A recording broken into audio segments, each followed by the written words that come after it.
And we welcome you to Irvine here at Great Park. It's opening day for the Riptide. We apologize for getting on a little late, had some technical difficulties. It's the top of the second inning, but Aiden Pham, Colin Costigan with you. Colin, we haven't missed anything yet, no score.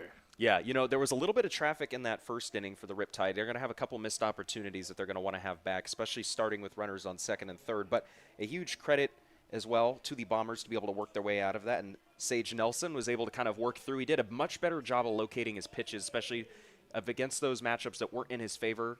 You saw Klauser pop up, or he got him to ground out, and then he got the weak contact earlier on at the heart of the order. So, I mean, those are good start for the Bombers, but the Riptide are going to need to get another nice clean inning from McGuire for those who weren't able to see that top half of the first. A pitching change for the Riptide. New pitcher is Brandon Weiland. We were told by the coaching staff that we should expect to see a lot of different pitchers today, potentially just an inning for each pitcher. It's early in the year, a chance for the coaching staff to see what they're working with. So a lot of arms going to be out there today for the Riptide. Tommy McGuire is done. He pitched the first inning, got the start, just walked a batter, struck out two. And we're ready for the top of the second with Brandon Weiland out there on the mound for the Riptide. Nothing ball game here on opening day of 2026. The Riptide and Bombers square off for the second year in a row on opening day. Last summer, the Bombers won here at Great Park in the first game of the summer. Orange County started the summer off losing 3 straight. Looking to start hot this year. It's Truett Ross, E.J. Barnes, and Joey Doskasil due up in this inning for the... Yeah.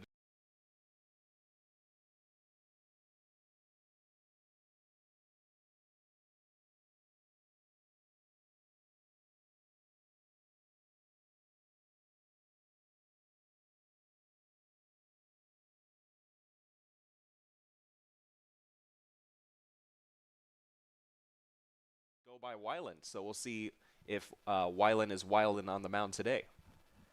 First batter he faces, Truett Ross, the lefty. One of 3 lefties in this lineup. And the first pitch from Weiland misses outside for ball 1. Weiland plays his college ball at Utah Tech, made 11 appearances there, all out of the bullpen this past season. He's set with the glove in front of his chest. The 1-0 pitch, waves and misses. 1-1 count against Ross, the catcher today for the Bombers. A 12.34 ERA in 11 2/3 innings of work for Weiland this past spring. A senior right-handed pitcher. 1-1. Fastball in the zone, 1-2 count. Truett Ross here at the plate for the Bombers at a New Mexico Highlands. Had a really good season there, 307 batting average. Looking for the first hit of the ball game for the Bombers. Do it against Weiland. 1-2. And the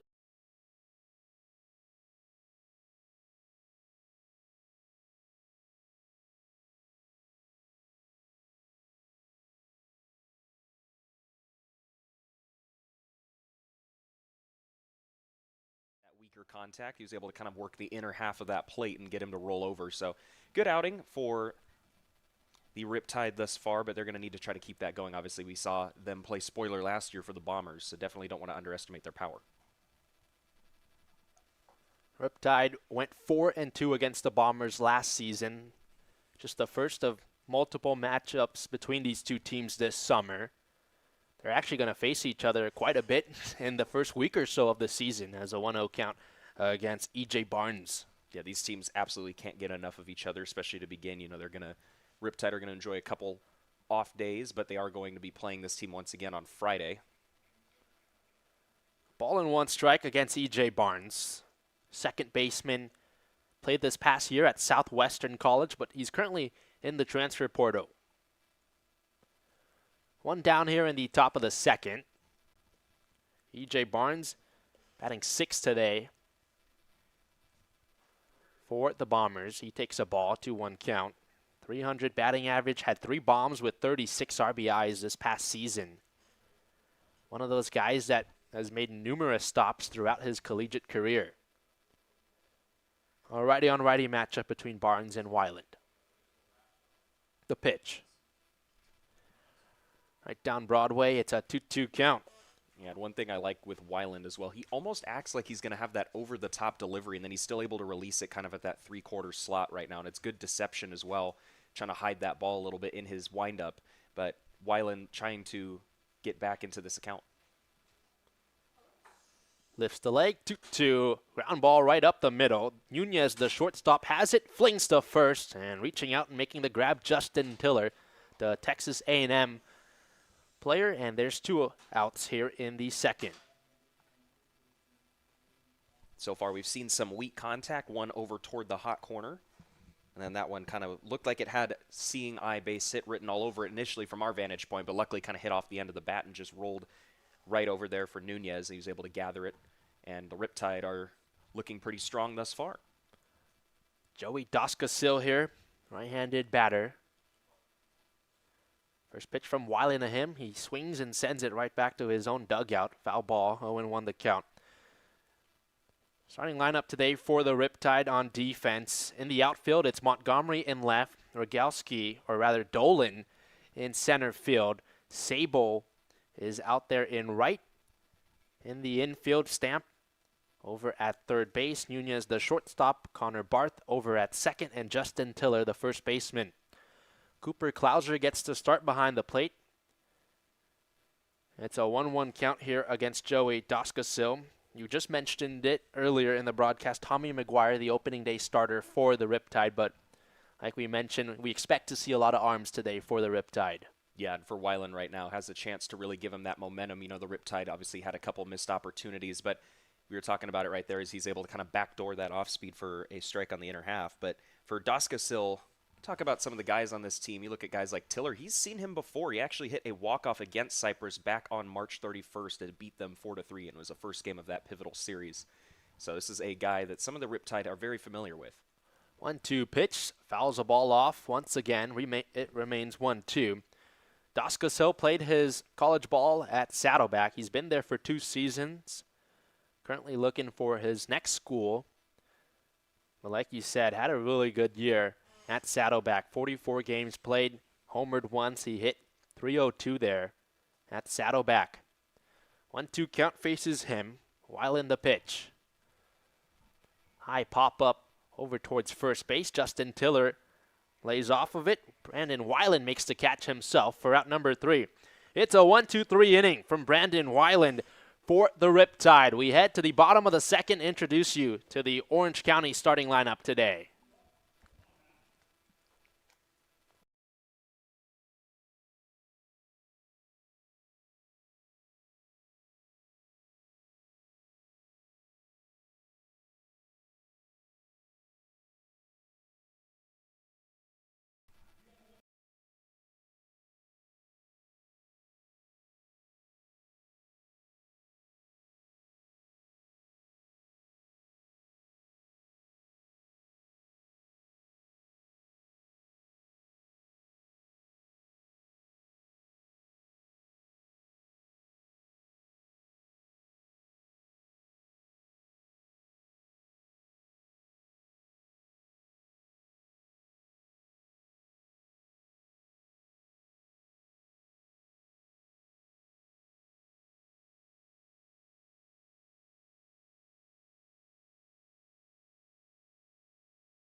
For another inning of work, his first pitch to Sable. It's a strike, 0-1 the count. Sable this past season didn't play as a true freshman at USC, redshirted. Now looking for a good summer with the Riptide. 0-1. Sliced foul by Sable. 0-2 the count. Sage Nelson, he's got one strikeout on the night.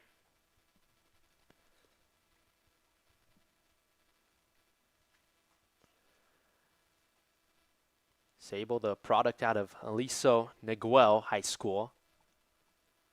1-2 against him. He played in the Orange County All-Star game right here at Great Park, and he hit a home run over the right field wall. So a guy with a lot of power and has had some success playing here in Irvine. 1-2 from Nelson. Bounced foul on the right side. 3-2, 1-2. Yeah, I mean, for Sable, it's just incredible. We were talking about the athletic genes that are in that family as well. I mean, you just think about what he was coming out of high school. I mean, this guy was running a 6.81 60-yard dash. I mean, he's a catcher doing that, and you just see the strength that he has. And even though he didn't really get a chance, I know with USC, he's just now a freshman, didn't get to play just yet with how strong that program is and still going on with their incredible season. But he has that kind of slower approach, but he really creates momentum through the catch point. That was something that they emphasized coming out of high school, and you can't really doubt what you're going to see from him this summer. I think a lot of Riptide fans should expect big things from him. Super talented batter here, Jarrett Sable. He talked about how he comes from a really athletic family. We'll tell you more about that down the line as he takes a big swing and a miss for strike 3. It's the second punch out of the game for Sage Nelson, and out number 1 of the bottom of the second.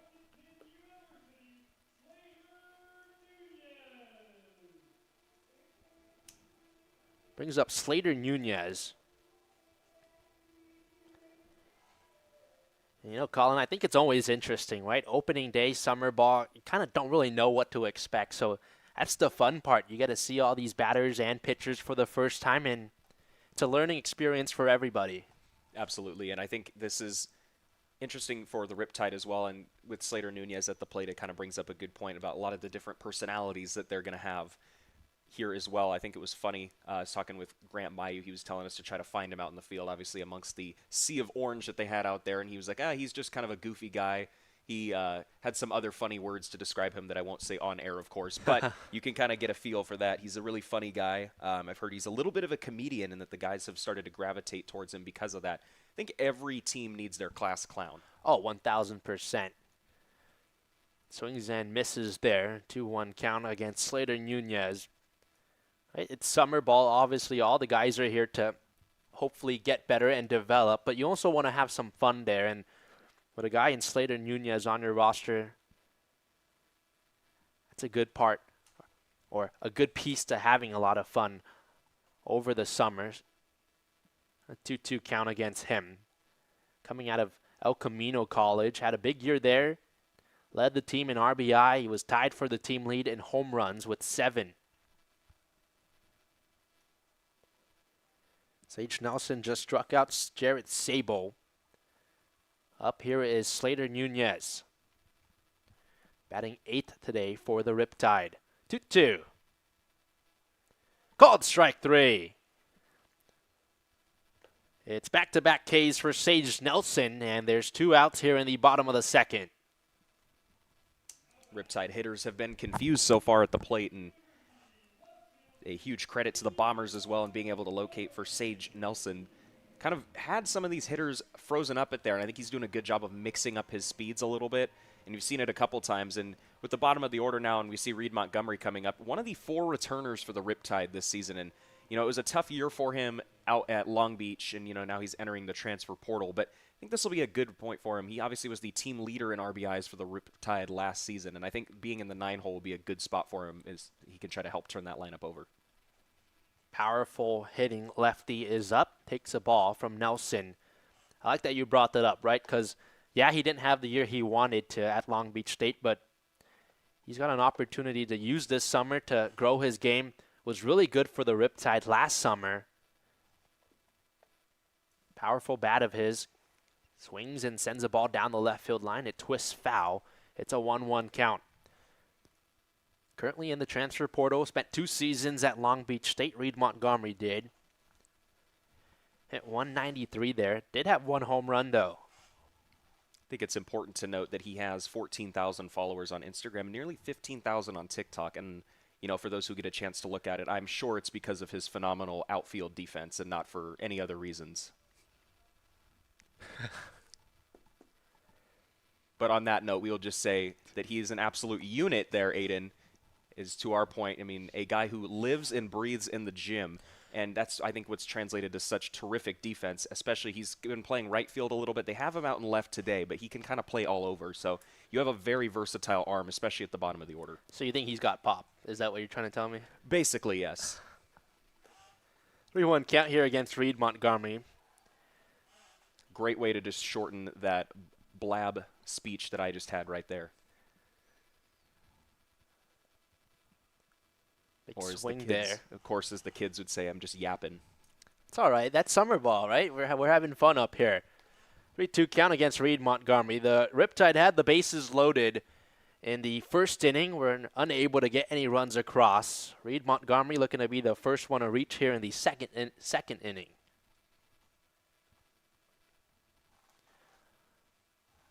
Payoff pitch from Nelson. Hard hit, ground ball to second. It scoots by Barnes, the second baseman. Reed Montgomery's aboard. And that ball, Colin, was smoked off the bat. Well, we were just talking about the power that he has. He's able to get on top of that one a little bit, and that one, I believe, caught the outer half part of the plate, and he was able to get the barrel out in front of that and hit it hard on the ground. And they are going to rule that one a single, it appears. I felt like that was going to be the case, too. It was a very tough play over there at second. I agree with you. That's a tough play to make. It should be a single. Yeah, we saw it scoot, like you said, under Barnes's glove right there, but felt like in that situation with how hard it was hit, it's kind of difficult to really get a glove on it, and would have been interesting to know as well because it scoot under his glove a little bit, which typically those are supposed to be your plays, but when it's hit that hard, you got to factor in the time of it as well. Top of the order coming up for the Riptide. It starts with Alex Dolan. And he swings at the 1-0, sends it foul. But for Reed Montgomery there, you get the job done, right? Batting in the 9-hole, you get on base. And now you bring the top of the lineup up. A chance to do some damage for the Riptide. Yeah, that's what we were kind of talking about. I think the 9-hole is almost a perfect spot for Reed Montgomery. We were mentioning the offensive struggles, but summer ball has been working to his favor, and he was kind of hitting towards the heart of the order last season. Obviously, we mentioned that he was the RBI leader for the Riptide, and kind of the case in point right there. You think being able to turn it over, and he's no slouch on the base paths either. Somebody who is definitely not afraid to go. Had 8 stolen bags this past season with the dirt bags. We saw it last summer as well. Montgomery really speedy on the base paths. Alex Dolan here faces a 2-2 count, 2 outs, 1 duck on the pond. That's Montgomery over at first. The switch hitter batting left-handed against Sage Nelson, the right-handed pitcher. 2-2. Bounces low. There goes Montgomery. Throw to second. Sliding head first in safely. Talk about the speed of Reed Montgomery. He's in scoring position for Dolan. Yeah, and this will be another opportunity here now with a runner in scoring position. They weren't able to cash in that first time. They went 0 for 3 in that first inning, but trying to ignite a 2-out rally right here, and I feel like with Alex Dolan, definitely a guy that you want a good contact hitter. Dolan out of Pacific University. Had 3 RBI there this past season. I think it's interesting to note about him as well. I was talking about him being sort of a contact guy out of Arcadia High School. He was a career .412 hitter in high school. He didn't hit a homer at all, and he had just 10 total extra base hits. But this is a guy who lived, breathed on the base paths. And I think, obviously, you look at his resume throughout college as well, and that's sort of held up for the most part. So this is a very prime situation where you don't need to do too much. You could just do what Reed did exactly in this situation, working a full count and trying to get it on top of one for a good hit. 3-2. Ground ball to first. Scooped up by Mingo. Gets the out himself on the bag. Riptide get a hit from Reed Montgomery, but they leave him stranded. Still nothing ball game as we head to the top of the third.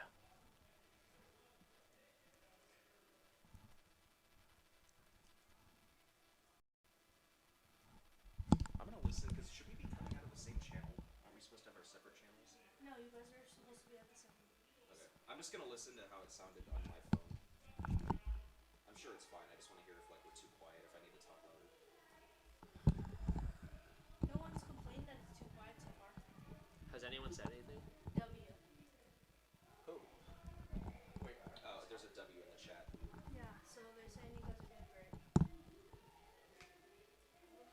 is 27. This is going to be. I told Craig that you don't have to choose me, but if you want to, Oh, our mics are still on, by the way. I can hear it on the stream.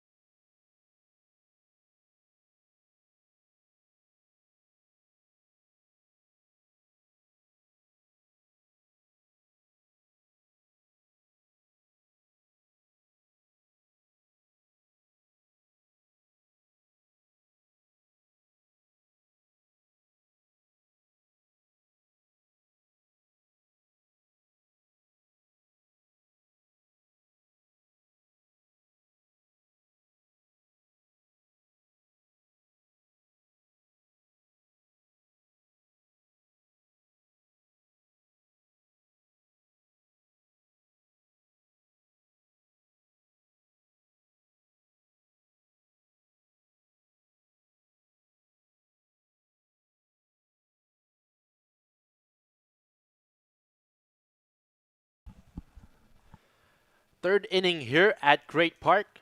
Still scoreless as the Bombers do up. It's Aaron Mingo, McNear, and Martin. 8-9-1 hitters in this lineup. As a new pitcher out there, Jackson Jordan for the Riptide.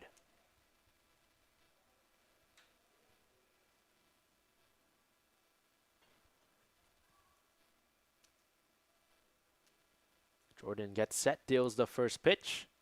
Inside ball one. Played his last season at Tyler Junior College. Committed to play at Florida Atlantic after a really good season with Tyler. 1-0 pitch down the middle for strike one. 14 appearances there, made 8 starts. 3.73 ERA in 50 and 2/3 innings pitched.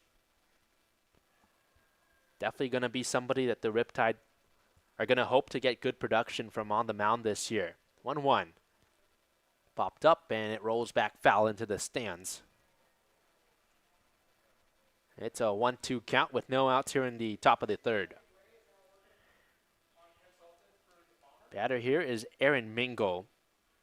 Played at Long Beach Community College, was a two-way guy there, but in the lineup today as the first baseman for the Bombers. 1-2. No call there. It's a 2-2 count against Mingo here in the third. 38 games played at Long Beach Community College for Mingo. 271 batting average. 2-2 offering. Fly ball to center field, racing over there. It's Dolan, and he squeezes the glove, makes the catch for out number one.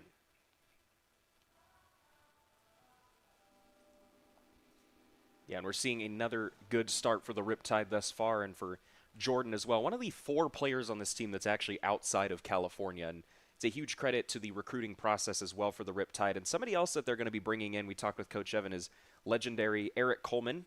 The guy, of course, has worked for USA Baseball's National Team Identification Series out in Tennessee most recently. He's the lead rep out there, a guy who has worked with just about every age group, and somebody we're going to be seeing later on in this season, and he's been another huge part of that process as well.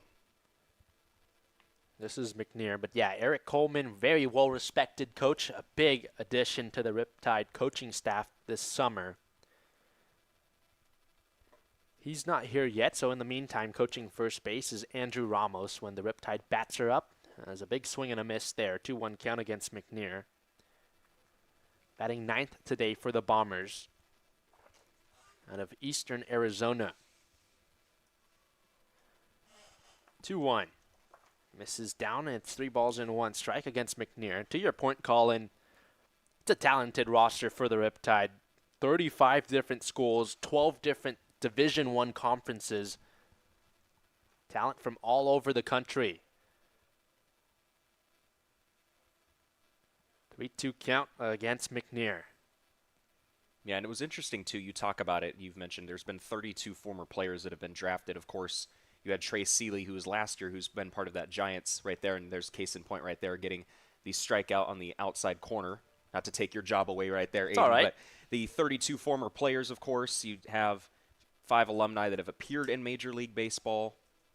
Eric Wagman being the most recent, or Wagman, excuse me, being the most recent. But, getting to see Trey Seeley pitch last year get drafted, and I had the chance to be one of the main voices for Hope International this year. They have so many great pitchers in that organization as well. And you look at the talent that they have, so many people who you could look at potentially in this draft as well.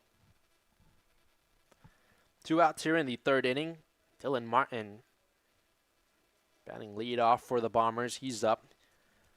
The only Bomber today that has reached, he was walked in the 1st. That was against Tommy McGuire.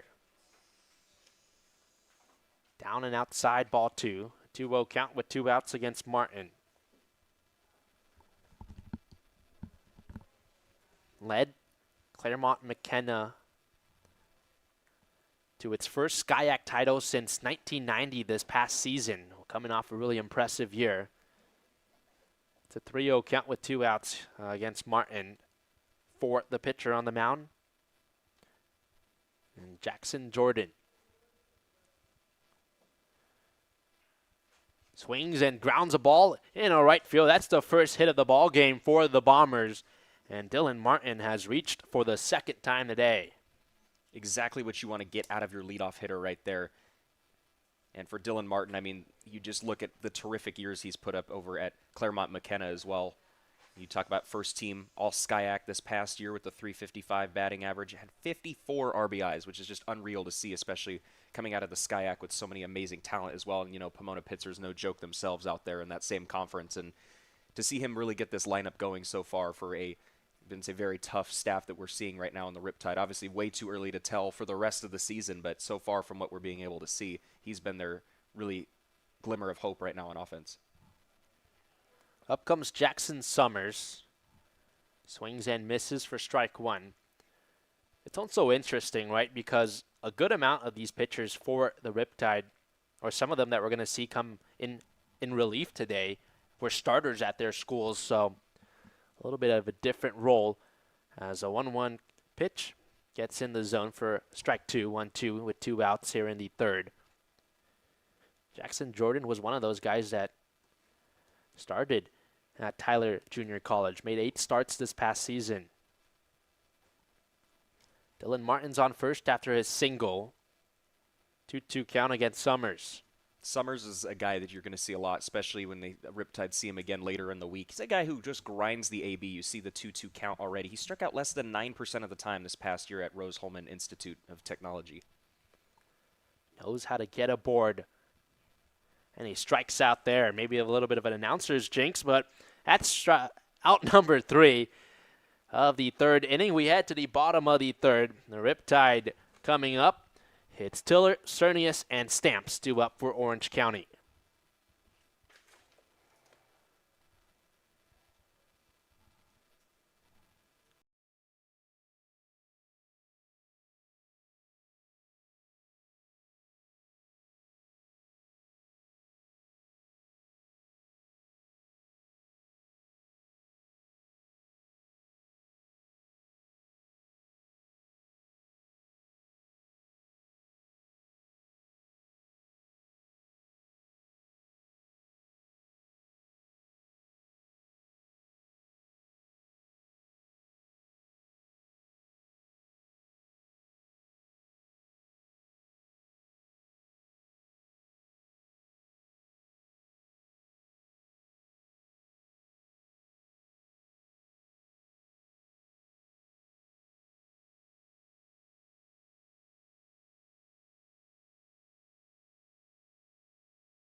Riptide looking to strike first here on opening day against the San Diego Bombers. Justin Tiller, Thomas Cernius, and Landry Stamps due up in this inning. It's the bottom of the 3rd. Aiden Pham, Colin Costigan with you.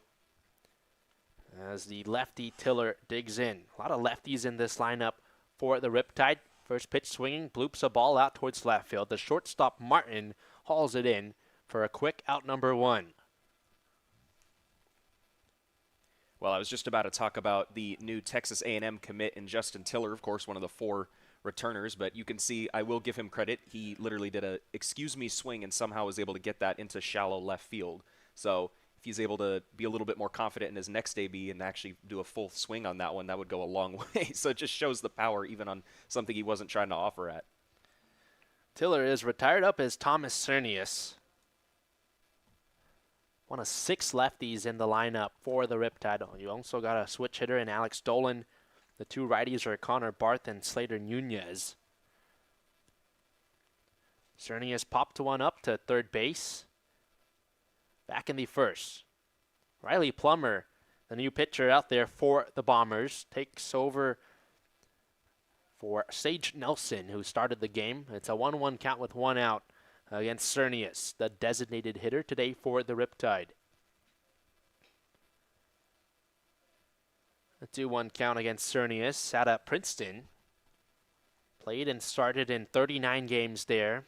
Hit .308 with 5 home runs. Also had 24 RBIs. Lines a ball foul on the left side. 2-2 count.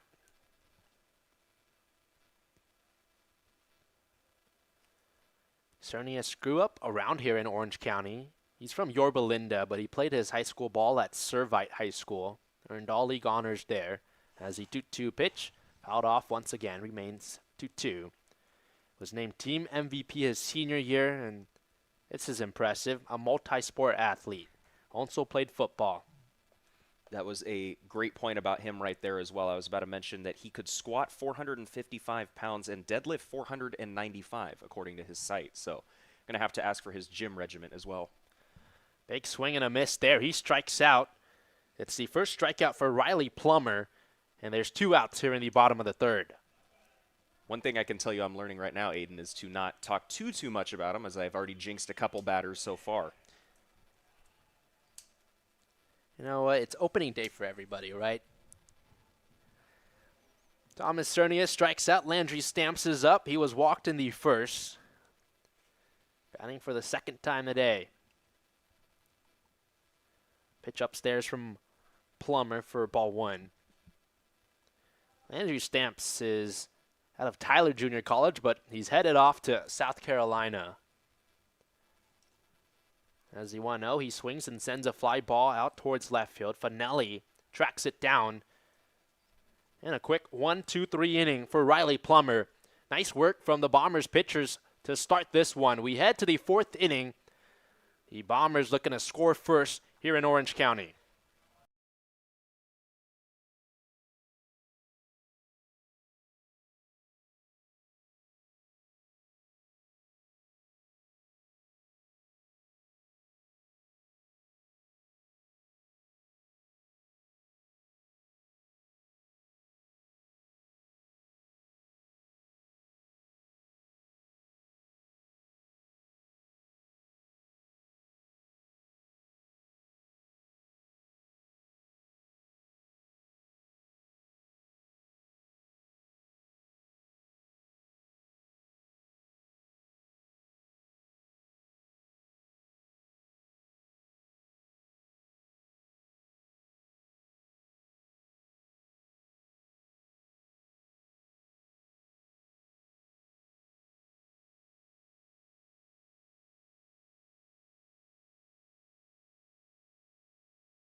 Welcome back here to Irvine, Aiden Pham. Colin Costigan with you on opening day at Great Park. The Riptide take on the San Diego Bombers. It's been great pitching so far in this one. Scoreless as we head to the top of the 4th. Grossart, Finelli, and Ross due up in this inning for the Bombers. New pitcher on the mound for the Riptide, it is Jake Valenzuela. The 4th pitcher utilized today by Orange County.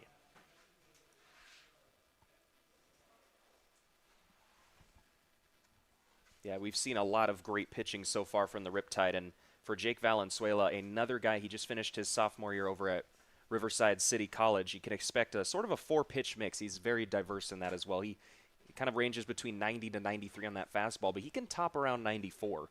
He mixes in the slider, the curveball, and I think one of his more effective pitches, of course, I know he's been working on, is that splitter as well. Kind of ranges in the high 70s, low 80s, and that was obviously during his beginning time at Riverside City College and coming out of high school as well. But he was, of course, the 2025 Orange Empire Conference Pitcher of the Year, had 62 strikeouts and 63 innings of work.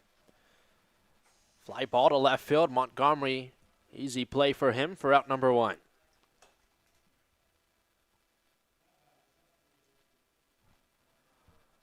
Quick out of Jet Grossart. This is Gianluca Finelli. Homered on opening day against the Riptide last year. He hit 1 home run this past season at San Diego Mesa.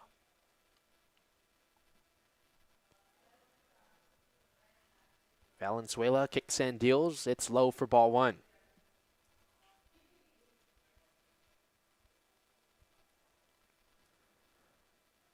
Finelli popped it up to short in the first. 1-0 pitch. Sky high ball out towards right field. Jarrett Sable fights the sun and makes the catch. There's 2 down in the 4th. Yeah, and we're kind of seeing similar trends right now across really both pitchers for either team right now. They're doing a much better job of kind of working ahead in the count. And interesting about this ballpark, too, is obviously the shades are starting to become more of a factor. The hot corner has a little bit of that effect. It's a little bit harder to see the ball between the shades and the sun, but good job for Sable right there to kind of fight because he's still directly facing that sun right now. Truett Ross stares at the first pitch. It's a strike from Valenzuela. 0-1 the count.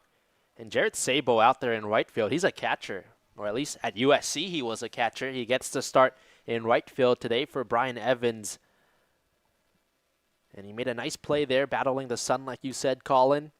And quickly ahead in the count goes Valenzuela, 0-2 here against Ross.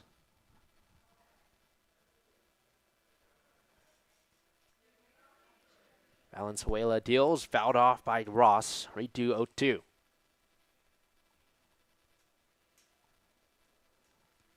Yeah, and as we get further into the night, of course, here at the Great Park, it's one of those things that, depending on the time of day and with the Riptide playing majority of their games at 6 or 7 o'clock in the day, it really does play a factor. And thought that was going to potentially be the called third strike right there. But you see that 2-plane action that slider has. It's absolutely terrific, and he's had him out in front so far, but it was a good job right there to be able to hold off, especially on an 0-2 pitch. 1-2. And flared right towards Nunez, who makes the play. It's a 1-2-3 inning for Jake Valenzuela. An efficient inning of work for the pitcher. And we head to the bottom of the 4th inning. Riptide a chance to score first on opening day.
Connor Barth leads off the bottom of the fourth for the Riptide.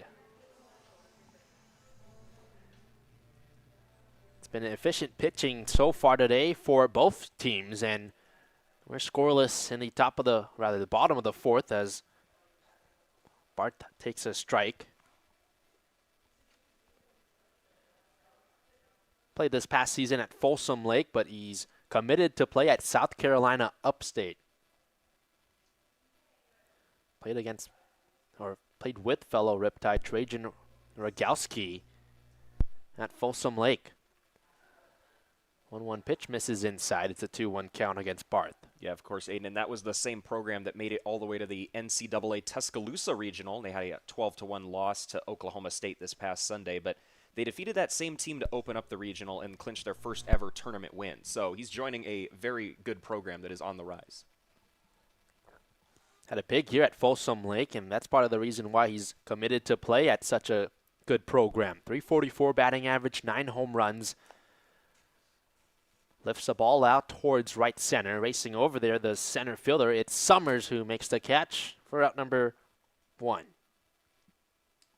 Yeah, and got ahead in the hitter's count right there. That's just one of those ones where you hit the ball a little bit too well. Kind of got the barrel out in front on that one, but got under it just enough, had enough top spin to carry it out there and keep going. But another thing about this ballpark that I was going to mention earlier, of course, as the night gets darker, as it is in most parks, but it is especially true here with Irvine being a lot closer to the water out in Orange County, the ball really is just not going to travel that much further as we get later into this night. Ball out down the left field line. What a grab by Gianluca Finelli. Boy, it looks like he levitated and made the grab with one hand. That goes on the highlight reel for a big out number 2. What a play in left field right there, Aiden. I mean, we saw it after talking about the ball not traveling that well, and I watched that one sort of slicing down the left field line. Wasn't sure if Finelli was going to be able to get there, but sure enough did his best Superman leap for a super out number 2. Quick 2 outs for the Bombers. Jarrett Sabo is up.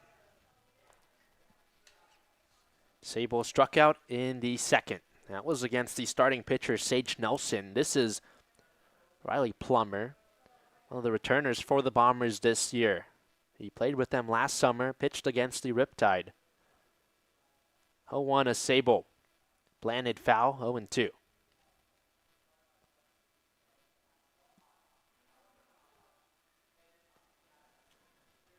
Sabo comes from an athletic family. His brother Blake played college baseball at USC, was drafted by the Pirates, currently with the White Sox. His brother Stefan played at Oregon. Troy Polamalu's his second cousin. Just the athletic genes are definitely in the Sabo family. 1-2 count against him. And don't forget about his cousin Malu, who's currently playing baseball at UCLA. Of course, they had a heartbreaking year to their end of their campaign, but just look at the athletic genes in that family is unreal. A fly ball to left center. It's the left fielder Finelli who looks like he makes the catch. And it's another 1-2-3 inning here on opening day. We head to the 5th, and the Bombers come up. It's Barnes, Daskasil, and Mingo due up when we come back.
Chris Canavan out of San Diego State's in the ballgame for the Riptide. Fifth pitcher utilized today by Brian Evans. It's the top of 5.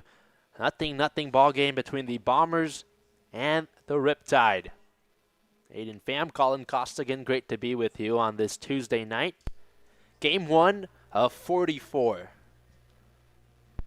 E.J. Barnes, Joey Doskasil, and Aaron Mingo due up for the Bombers in this inning. 6, 7, and 8 batters. Canavan is a left-handed pitcher facing the righty E.J. Barnes to begin his night. Paints the edge of the zone for strike 1, Canavan does. 3-pitch mix, fastball, slider, and changeup for Canavan. Made 5 appearances on the mound, all in relief for the Aztecs of San Diego State this past season. 0-1 pitch from him. Misses inside, a 1-1 count. ERA of 9 across 3 innings pitched.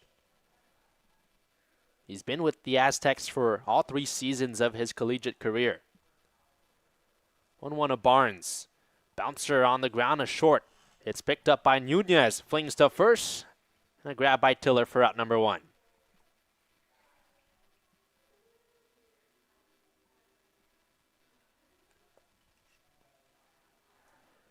So E.J. Barnes is retired. Up comes Joey Doskasil, the third baseman. He popped one up to first base in the second, Doskasil did.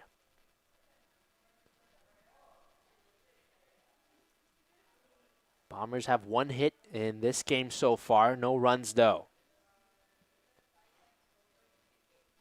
Inside from Canavan for ball 1. Other than Dylan Martin, who's batting leadoff today, nobody in the lineup for the Bombers has been able to get on. Doskasil looks to change that. 1-0 count against him. The pitch. Sent foul on the right side. It's a 1-1 count. Played in 44 games at Saddleback. .302 batting average for Doskasil here at the plate. Righty on lefty matchup.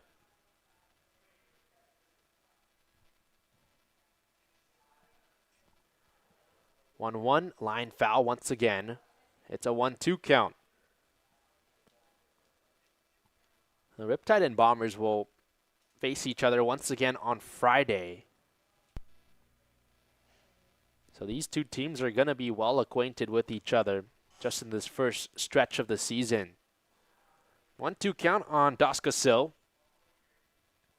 Canavan is set, flings, and blooped. 1 hop to short on the run. Nunez delivers for out number 2. So far, we've seen a good job. You talk about those righty-lefty matchups for Canavan. He's done a really good job of that as well, and got a chance to talk to him pregame. And obviously, being a San Diego State guy, you're going to see a 3-pitch mix from him with that fastball, slider, and that changeup. That slider has great 2-plane action, but a little bit of a personal note for that as well. He was teammates with one of friends I went to high school with way back in Vacaville High School. His name's Aiden Russell. He had a terrific year for San Diego State, of course, earning second team All Mountain West. He was the Mountain West Pitcher of the Week 2 times this year. Had an absolutely terrific campaign. So, Aiden, if you are listening to this one, big shout out to you. And Chris Canavan had a lot to say about him and the development that he had, and I think it was something that kind of rubbed off on that team as well. So the connection that they had and being able to talk with him pregame was just awesome. Aaron Mingo's up for the Bombers. 1-0 count with 2 outs. Pitch from Canavan, swing and a miss from Mingo. It's a 1-1 count. Mingo's a big guy, 6'5", 205. He spent last summer in the Northwoods League. Now with the Bombers, looking to have himself a good summer. Was a 2-way guy this past season, but gets to start at first base. Cuts and misses 1-2.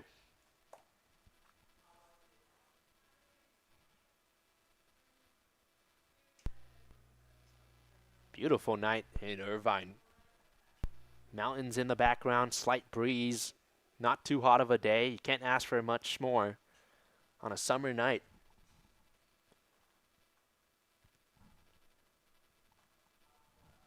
Canavan set, fires the 1-2. Nice grab behind home plate for Klauser. It's a 2-2 count.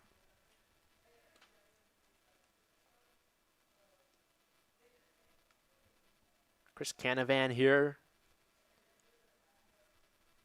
Went to Miracosta High School up towards Los Angeles. He helped lead his school to a league championship there as the 2-2 pitch from him. Swing and a miss for strike 3.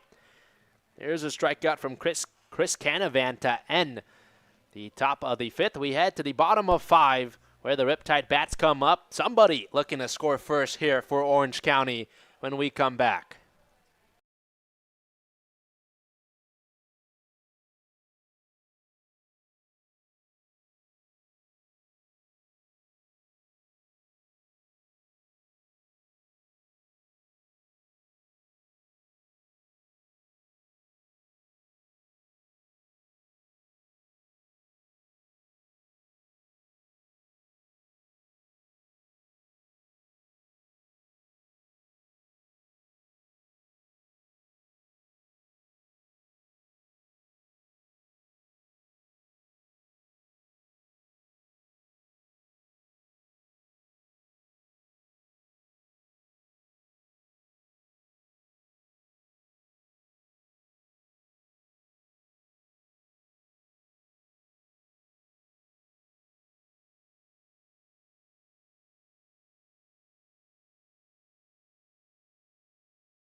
Welcome back to Great Park. No score yet between the Bombers and the Riptide. We're in the bottom of the 5th.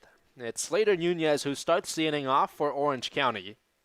0 for 1 today. He struck out looking back in the 2nd. Riley Plummer's back out there for the Bombers. A 1-0 count. The pitch misses high. And it's 2 balls and no strikes. Well, the Riptide looking to build on a season last year where they finished in the CCL South wildcard game with a loss to the Arroyo Seco Saints. 2-0. Gets a piece of the zone for strike 1, 2-1. And Colin, we talked to head coach Brian Evans pregame, and he flat out told us the goal this summer is to win the CCL championship, and you wouldn't expect anything else as the 2-1 is sent foul 2-2. But to that point, the Riptide are going to have a talented roster. They're going to always be in it. It's just how can they finish towards the end of the season? But right now they're looking to start the season strong. Yeah, starting the season off strong, of course, is just a really big confidence booster right there. And, with the Riptide not being able to get anything going so far to start the bottom half of the 5th. But it was a huge point. You mentioned they started 0-3 last year, and you were wondering how the season was going to go. You felt like it was going to be kind of a long summer, especially with you being in the booth already, kind of dealing with that already. But then they quickly turned it around in July. They had a great second half of that season. They just weren't able to finish it out, and the Saints kind of caught fire. And you see with the Oaks, who ended up winning it all, the Oaks kind of caught fire at the end of the year too. So it really is just a matter of timing and like who you match up against. Yeah, to that point, an 8-game win streak in July for the Riptide. Up comes Reed Montgomery. New walk-up song for Montgomery this summer. Now, I'm trying to remember what he had last year. Can you recall off the top of your head? I don't recall the name. I'm not going to sing it for you, but I can kind of hum it. But we'll figure it out down the line. For those who weren't able to listen to a Riptide game last year, I will say my personal favorite, and they actually played it in the ballpark yesterday, was former alumni Bradley Navarro. Was playing out at Cypress a little bit, and Bradley Navarro, of course, it was Kids. That was his song, and I do miss hearing that in the speaker, but nonetheless, there are still a lot of great walk-up songs this year. 1-1. Hammered in the air, out towards left center, racing over. It drops. Reed Montgomery, his second hit of the game. What a start for the left fielder for Orange County. And what were we saying about Reed Montgomery, kind of batting in that 9-hole spot, just needing to get a little confidence booster after he had a tough year with the dirt bags. But what we were able to see last year is that he was able to do exactly what he just did. He kind of is able to hit the ball all over. I wouldn't really call him, I'd call him a very balanced hitter. He has a lot of pop in that bat, but he really is able to kind of spray it all over. That one, he kind of cued it off the end of the bat. He looked like he lined it hard, but then it just dunked into left center field for an opposite field hit. And obviously we mentioned that he was able to swipe second last time too. And it's a good spot for the Riptide to try to get something going as he's already looking like a stolen base threat. Over to first, sliding back. Head first, it's Reed Montgomery. There's one out here in the bottom of the 5th. Alex Dolan, switch hitter, batting left-handed against the righty Riley Plumbers up. Top of the order here for the Riptide. 1-0 count against Dolan. And to that point, Reed Montgomery, what a start to the summer for him. He hit 193 at Long Beach State this year, but he's 2 for 2 with the Riptide to begin the season. See if we can keep it up down the line. 1-0, sliced in the air, down the left field line. It is fouled. Yeah, from our vantage point, I wasn't sure if that ball was going to keep carrying or not, and it was slicing towards that left field line, but just unfortunately got a little bit too much under it.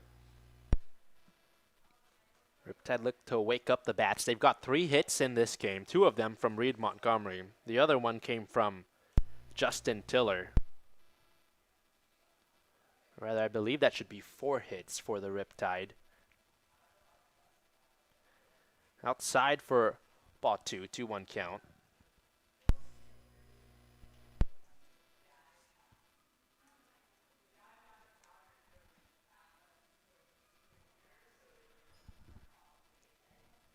Two balls and 1 strike against Dolan.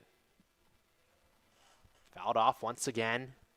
Evens the count at 2-2. Riptide, we talked about their summer last year. They finished the year 23-15.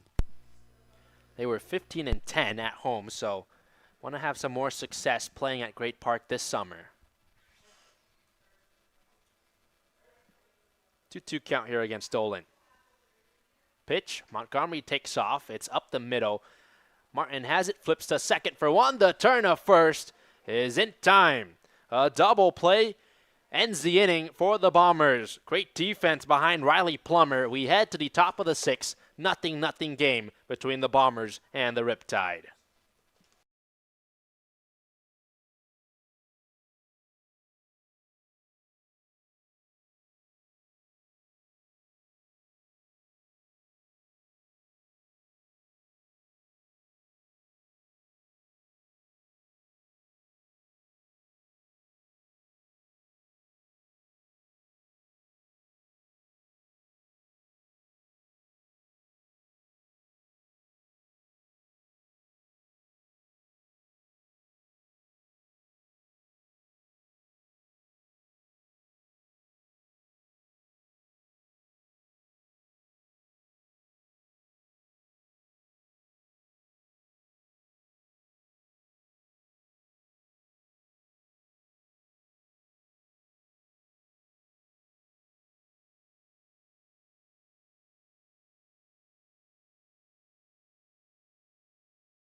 We are back for the top of the 6th inning. This one's still scoreless between the Riptide and the Bombers. I'm Colin Koskinen taking you through the rest of the way this one, joined alongside Aiden Pham, who you heard for the first half of that game. And new pitcher on the mound, it is Luke Caceres, number 11. We mentioned with Brian Evans, going to be doing one pitcher, going to each be getting their own inning so far today. And Aiden, we've been seeing terrific outings. We talked about the rotation and how much they were able to get out and recruit this offseason, and we've been seeing that so far tonight. Yeah, really nice job from the pitching staff. Brian Evans told us we should expect to see only one inning from each pitcher out there, but everybody who's been on the mound has gotten the job done for the Riptide. So far, the 1-1 count to Drew McNear, who went down via the K back in the 3rd, getting his second crack at it here. Just the one hit for the Bombers so far, and not living up to their name, which was not the case for opening day last season. You see the 1-1. Tried to go with the off speed in the outside corner, misses low and outside, is now 2-1. And to that point, the Riptide dropped that game against the Bombers on opening day. They lost 3 straight to begin the year. Looking for some momentum to begin this one. And goes with the heater, and that one catches the outside corner, even at 2-2 to Luke Caceres. Of course, the junior right-handed pitcher out of Agora Hills, California, went to LA Valley College previously and is now with Pepperdine, one of the numerous players that is joining the Waves. And speaking of joining on that Waves, he joins the wave of strikeouts as that gets him out for the first in the top of the 6th inning. Got McNear swinging, and we head over to the top of the order once again for Dylan Martin, who, as we were talking about, has been on both times thus far. He has been on both times, and really a spark today for the Bombers. But to that last point, a lot of strikeouts today for the Riptide. 6 so far to begin this one. Nicely done from Caceres on his first batter.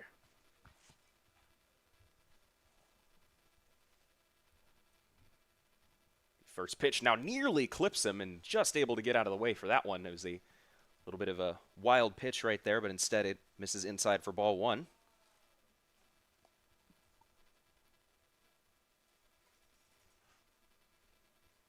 Dylan Martin got the game started with a walk. And that one is cued off the inner part of the bat. That one rolled over towards second. Wine fires and puts him away. Connor Barth able to get the second out on a routine ground out. And so far, the trend is continuing for the Riptide, just smooth and efficient. Yeah, a lot of soft contact so far, and a nice job done from Connor Barth over there at second base. And we talk about how well the pitching has done for the Riptide. The defense also has done their part as well.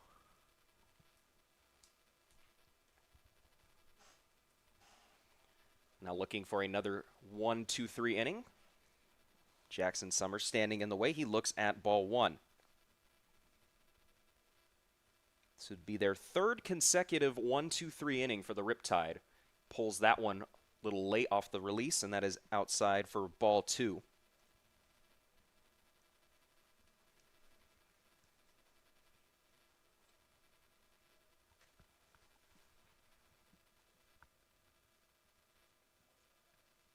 The 2-0 now on the way. That one is lined off the end of the bat foul for the first strike.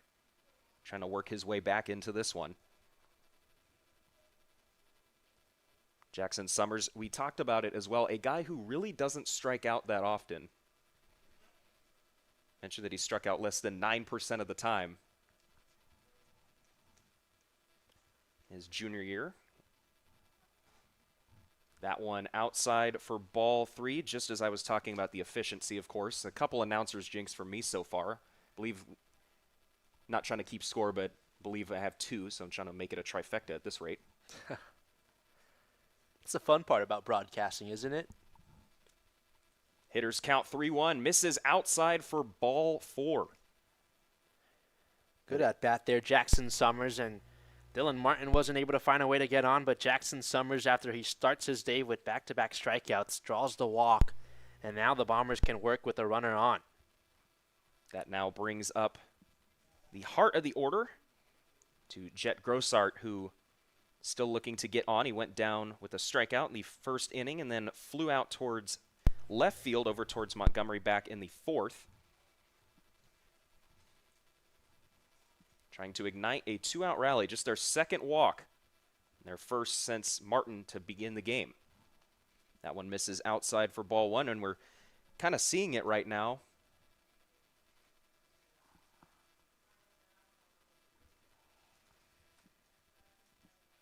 Kind of a little late on that release. That one a little bit late, a 1-1 count to Caceres. You know, Jet Grossart started the day batting third for the Bombers, but it looks like this is number 17, Isaac Castanen, up at the plate for the Bombers.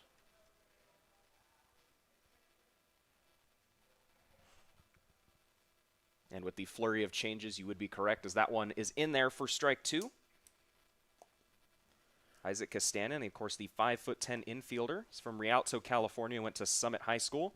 Actually had a walk-off single against Kaiser back on March 29th. It was an important Sunkiss League win.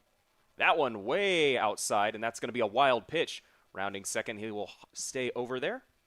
That is Summers, and now they have a runner in scoring position for the first time here today. And Summers had 15 steals this past season. That ball just gets by Klauser, and Summers rounded second, thought about taking off for third, but speedy guy on the base paths, runner in scoring position. See how the Bombers play this. Stanton had a .255 average this past year at Riverside City College. The 2-2 on the way. That one misses inside. He runs it full. It's the first time this game that the Bombers are working with a runner in scoring position. A chance here for Castanen to provide a big spark for the Bombers. The payoff pitch.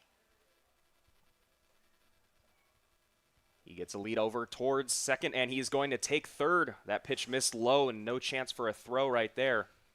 That is going to be a walk, and now we have the first runner of the game 90 feet away. A good base running from Summers takes off. He's 90 feet from home, and it's back-to-back walks for Caceres. Finds himself in some trouble here, but the good thing is you just need one out to get out of this. Talk about Gianluca Finelli, also looking 0 for 2 in this one. Talked about how he had a homer to begin last season against the Riptide in their eventual win to kick off the 2025 campaign, and boy, would they love to see that from him right here.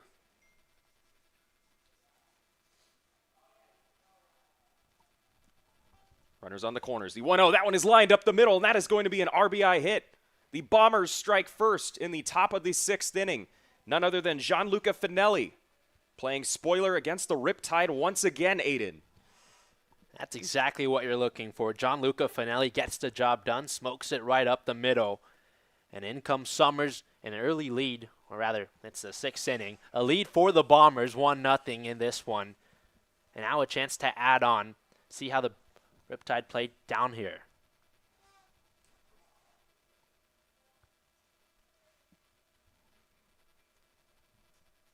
Truett Ross now. The pair of Bombers on the base paths. That one missed inside. We've seen that a couple times over the last 3 hitters, sort of releasing that fastball late and missing inside to a lot of these left-handed hitters, and that's going to prompt a mound visit. And, you know, if you're looking at it for Caceres as well and being in a lot of these situations, what do you think he's trying to tell him in this moment? Yeah, it's a good move, first off, by Klauser to head out there, but you really just want to calm your pitcher down here, right? It's a 1-0 ball game. You don't want to let it get any worse. Let him know he's fine, and just need one out to get out of this inning. Interesting to note, you see with Truett Ross, actually, as he's getting ready to get back in the box here, the 1-0 count. The 5'10" catcher from Houston, Texas, and Clear Lakes High School, looking to try to add on to this early Bombers lead. That one is pulled down the right field line in foul territory, way out in front of that one. Actually trained at the Ross Bros facility. It's a top-notch training facility and gym. It allowed one-on-one experience for a lot of young athletes. It was out near the Santa Barbara area. It was under business owner Daniel Ross. He went there under head coach Tom Myers, who's playing out near Santa Cruz area, the same hometown as Daniel Ross's wife. That was how the connection formed for him. Of course, he played at Cabrillo College, and that is a wild pitch. Will allow the runners to slide up towards second and third. But Truett would train there during the summer, and even after those long practices and coaching youth camps, he was really a great example to everyone at that facility, especially the younger kids who worked with, and talked about the amazing stats that some of these guys have, but people like this as well that were inspiring the younger generation thought that was a great story to hear about Truett Ross. Good position for him to be up as well. Both runners up in scoring position. That's the second wild pitch from Caceres in this inning.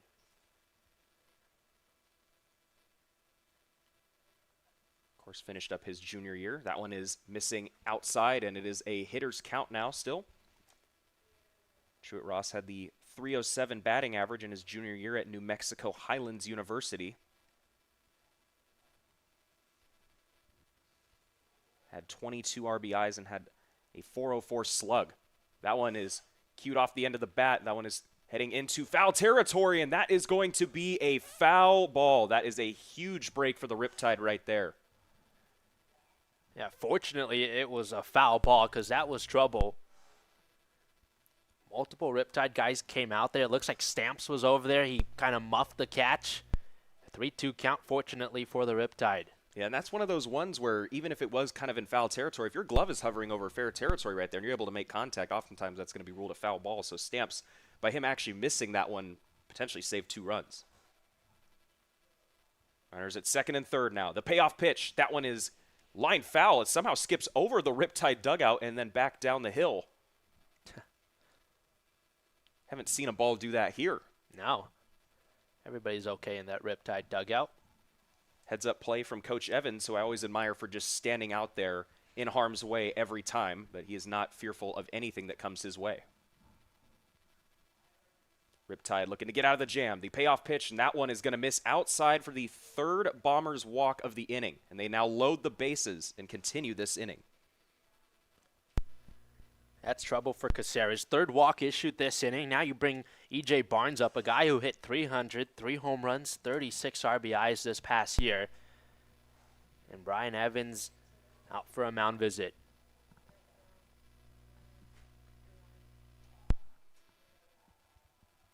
And that is going to prompt a pitching change. Caceres unable to get out of the jam. He goes 2/3 of an inning, gives up 1 earned run, walks 3, and gives up a hit as well. He is responsible for all 3 runners on the base paths. We'll have more information on the new pitcher coming up. We're watching the Orange County Riptide on YouTube.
The Bombers strike first in the top of the 6th and are threatening for more. They have the bases loaded with 2 outs. The new pitcher now, Julian Hines, the junior right-handed pitcher out of Laverne, California, pitched at Citrus College, is currently undecided. Very square stance, winds, fires, and gets him out in front for that one. The most impressive part of this, Colin, is it was 2 outs, nobody on for the Bombers, and just the walks issued by Caceres were really an issue for him, and now the first run comes across, the Bombers up 1-0. And it's Aiden Capel, rather, pinch hitting. Instead, he's going to ground out over toward Nunez at second.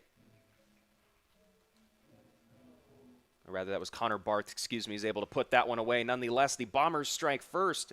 They lead it 1-0 as we head to the bottom of the 6th inning.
We welcome you back to the Orange County Great Park here in Irvine, California. The sun is nearly set here on a beautiful evening to begin the 2026 CCL season.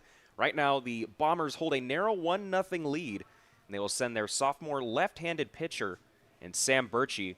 And if there's one thing that should impress you enough, it's the height alone, Aiden. Definitely is. When I saw him out there, I don't know about you, Colin, but my first thought was, man, how tall is this guy?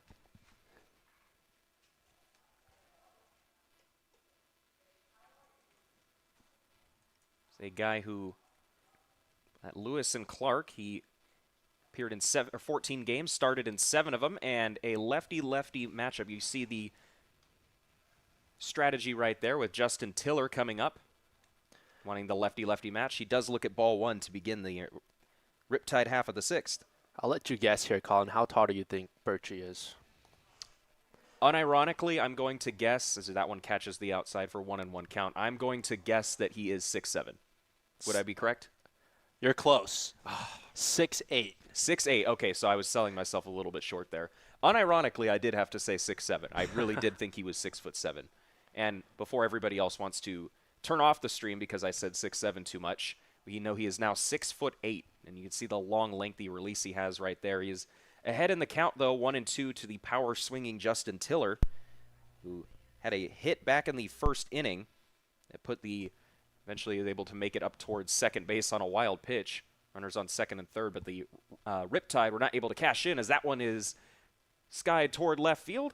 Camping and putting that one away for the first out in the bottom of the 6th. A big out right there and a heads-up play from Gianluca Finelli, who we saw get the Bombers up, making a nice play out in left field to begin the bottom of the 6th. And Finelli's a veteran. He's in his 3rd summer with the Bombers. He's done it all for them, gets the job done at the plate, like you said. Put them on top 1-0, and then on defense, he had a really nice grab down the left field line earlier. So a nice night for him. Thomas Serenis now stepping in. And did he go after that one? And still waiting for the ruling. Did not get the word from first base umpiring. Said it looks like he did go around. Not sure the communication was on that one, but nonetheless, it is apparently strike one. And that one is dropped in there for strike two, quickly working.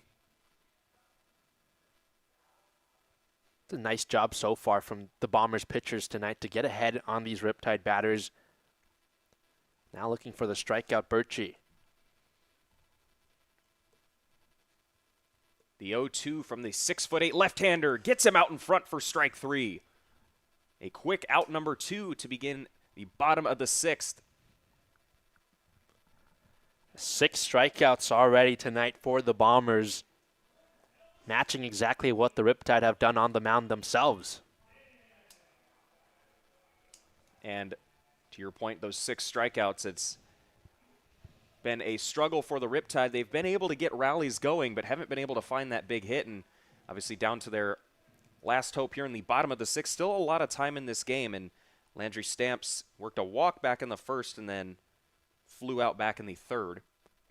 And to that point, it felt like last summer on that 3-game skid, a big issue was getting the offense going. They started pretty slow, and we saw if the Riptide can get the bats going, how efficient and dominant they could have been. But a similar start to last summer, looking to get something going at the plate. And Landry Stamps looking to put his stamp on the Riptide offense here in the sixth. So I promise I will not be making numerous corny jokes throughout the rest of the game, but can guarantee at least a few more will slip in there. Nonetheless, it's a 1-1 count.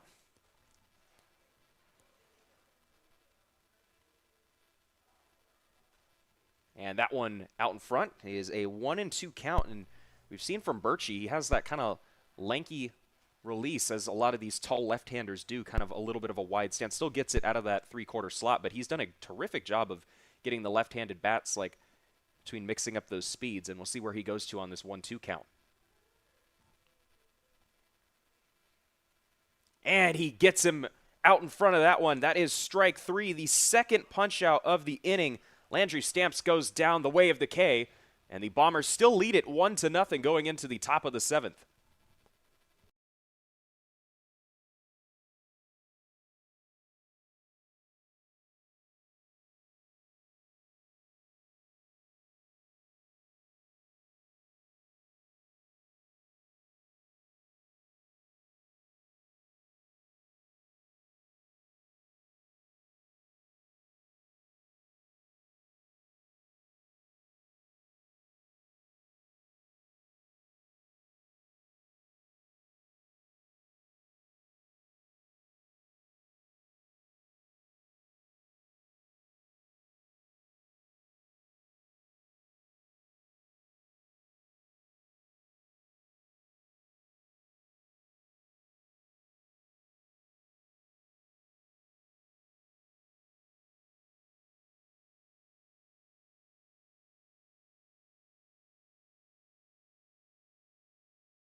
1-0 lead for the Bombers still as we head to the final third of this game in the top of the 7th.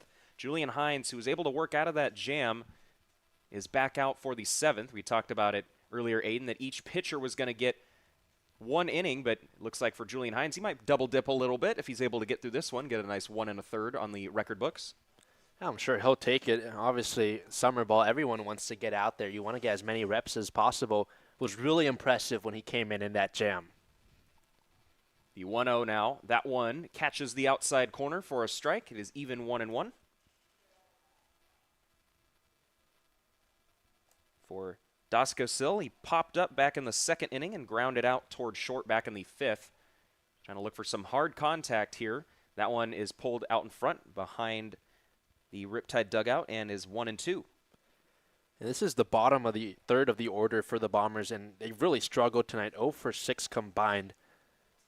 Looking for some offense here and extend the 1-0 advantage.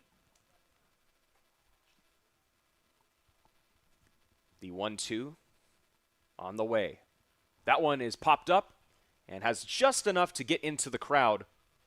And heads up for everybody down there, and it luckily finds its way back onto the field. A couple of our interns were ready to snag that one as well. One of these days we'll get one of those. Now I have to remember where it was specifically. I know you had experience. Was it the Barons where you have the best chance of catching a foul ball? You do. So, yeah, you'll experience that later this summer, but I've yet to catch one. Hard to catch one in this near soundproof booth we have. The 1-2 on the way nonetheless. That one is out in front and pulled foul. Daskosil doing a good job of just working the count. Of course, his father, Darren, played baseball at UC Riverside from the 1993 season and then the 1995 through 1997 seasons. Then for 9 years in the independent leagues at UCR, he still currently is 5th all-time in runs scored with 170 and in doubles with 58. That 1-2 nearly catches the corner, but instead it is a 2-2 count.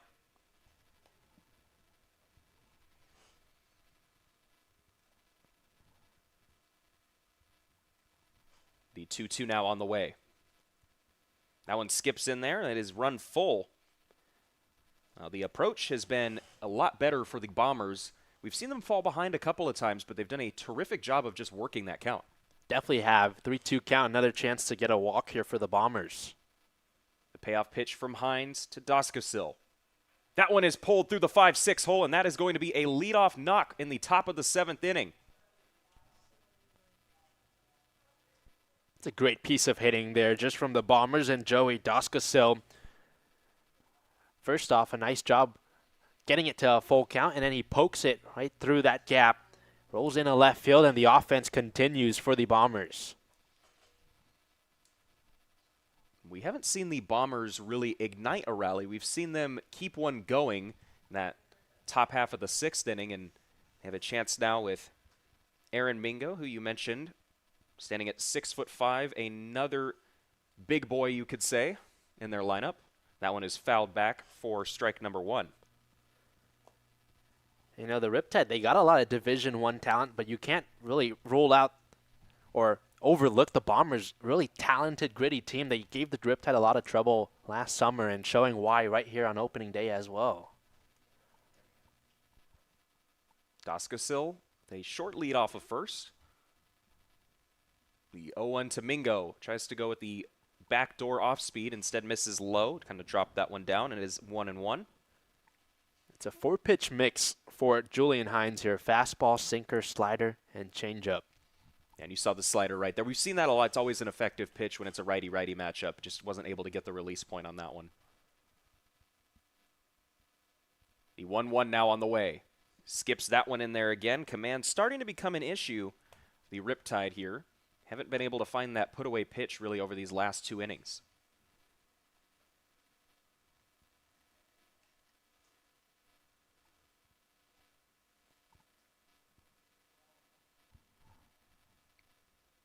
Julian Hines looks over towards Daskosil at first. The 2-1 now on the way to Mingo. That one had him out in front. It is a 2-2 count, or rather he was a little bit behind. Nonetheless, it is a 2-2 count. And thinking about that 4-pitch mix with a 2-2 with a runner on, where do you think he's going right here, Aiden? I like that slider that he went with that first time. If he can get that release point, especially on this righty-on-righty matchup, see if Hines goes with that here. The 2-2 on the way. Tries to go to that slider, to your point, but just can't get the release point on that one. He popped out of his hand and his run it full. Now you got to be careful because the last thing you want is to issue the walk here and have 2 runners on with no outs. Doskasil was able to work it, make it a full count last time, and was able to reach on the RBI knock on the ground. We'll see what Mingo can do here now that he's worked it full. And that one missed low for ball 4. The Bombers' patience is paying off here in the later third of this one. They now have Drew McNear, the bottom of the order, looking to set up the top of the order in great position. Another good at-bat by Mingo. Gets the walk. That's the 5th issue today by the Riptide pitchers combined. And with no outs and 2 runners on, you can really do some damage here. And against the Riptide and how talented of a lineup they have, you got to get more than 1 run, it feels like, if you're going to win this game.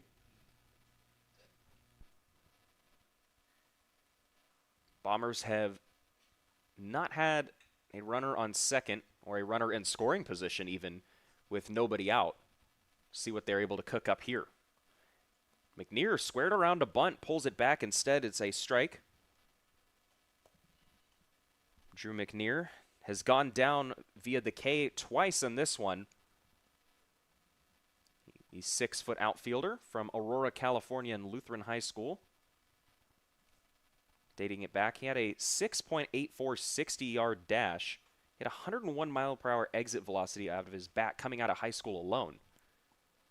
He's at the bottom of the order trying to provide that contact and was able to pull the bunt back that time and work at a 1-1 count. And is a member of USA Prime Colorado. It's a developmental league for players of all ages that has been around since 2005. Something that's helped produce over 1,500 college commitments since 2017, and they've had 40 players drafted since COVID. The 1-1, that is a perfect bunt up the left field line. Instead, just rolls foul. Of course, I mentioned it was perfect, and it had to veer left. Another jinx by myself. I don't blame you. It looked really good off the bat and just barely twists foul down that line, and we'll redo 1-2. Like the idea there, though, from McNear. And 2 runners on, no outs. You could see some action going on in the bullpen for the Riptide. It looks like Jack Wade starting to get warm.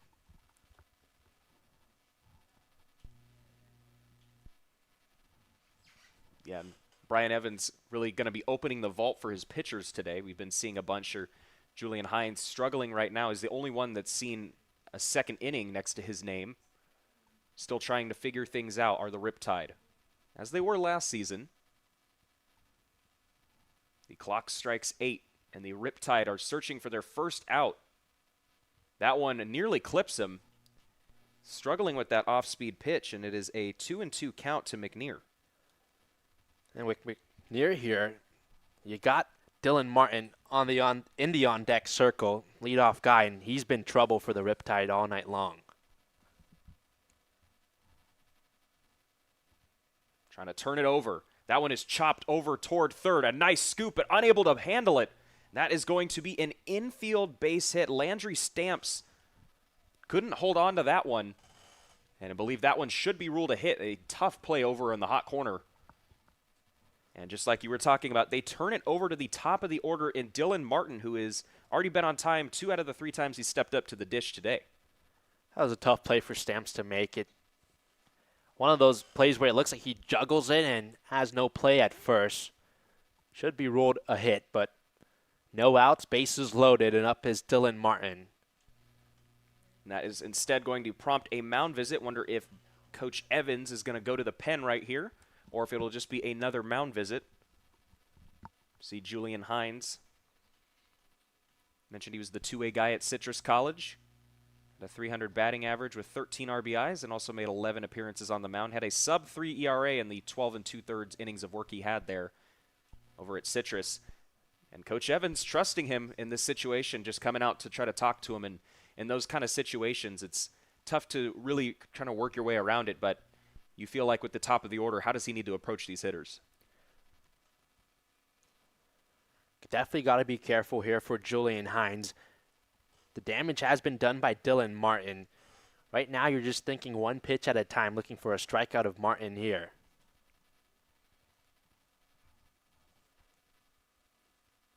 That one misses to Martin. Already down 1-0 in the count with the bases full. Nowhere to put this Bomber batter.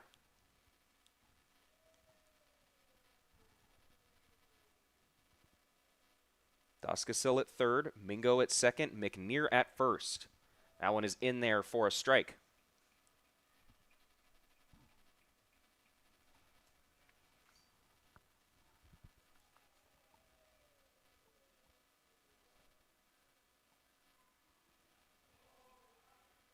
Can Dylan Martin dig into his bag of tricks and reach for a third time?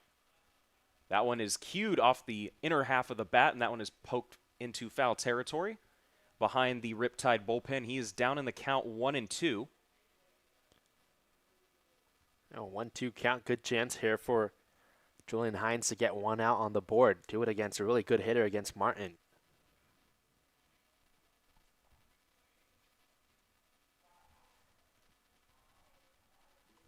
The 1-2 to Martin. That one misses outside for ball 2.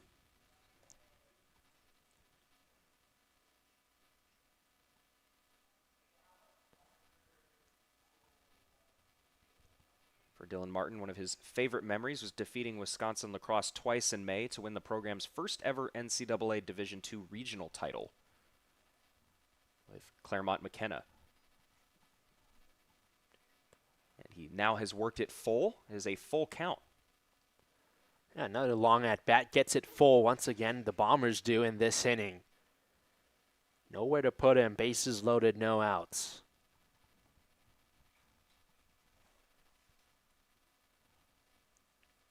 The payoff pitch. That one is lined foul and in towards the parking lot. Heads up to whoever might have parked close by. I know we have learned, luckily we never got tagged last year, but we are learned to park very far away. Hey, it's funny because that parking lot here at Great Park, right? It's foul ball territory left and right. The farther you park away on it, probably is the better for you. The 3-2. That one is lined down the left field line, and that is just foul.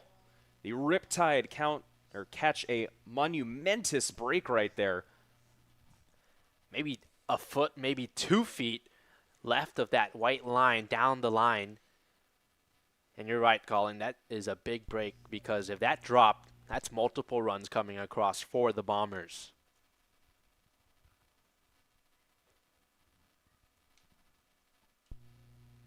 See Dylan Martin stepping out of the box momentarily. Say a guy who has had a passion for the game ever since he was a little kid. He said, one of the biggest lessons I've learned is that failure is unavoidable. No matter how much you prepare or how hard you try, you won't succeed every time. A guy who has been resilient throughout his career, and that resiliency pays off right there with a bases-loaded walk, and that extends the Bombers' lead to 2-0, and the bases still full of Bombers. Another good at bat by the Bombers, and Julian Hines has just struggled here in this inning. That's his second walk issued. He's also given up 2 hits, and that's all for him. A tough opening night for Julian Hines. Julian Hines not able to record an out in his second inning of action. Another pitching change for the Riptide. We'll have more on that shortly. Orange County Riptide trail the San Diego Bombers 2-0 here in the top of the 7th inning. We'll be right back.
Top of the 7th now for the left-hander Jack Wade, standing at 6'1", 185 pounds from Mission Viejo. That one kicks away momentarily, but able to secure it, knock it down in front of him.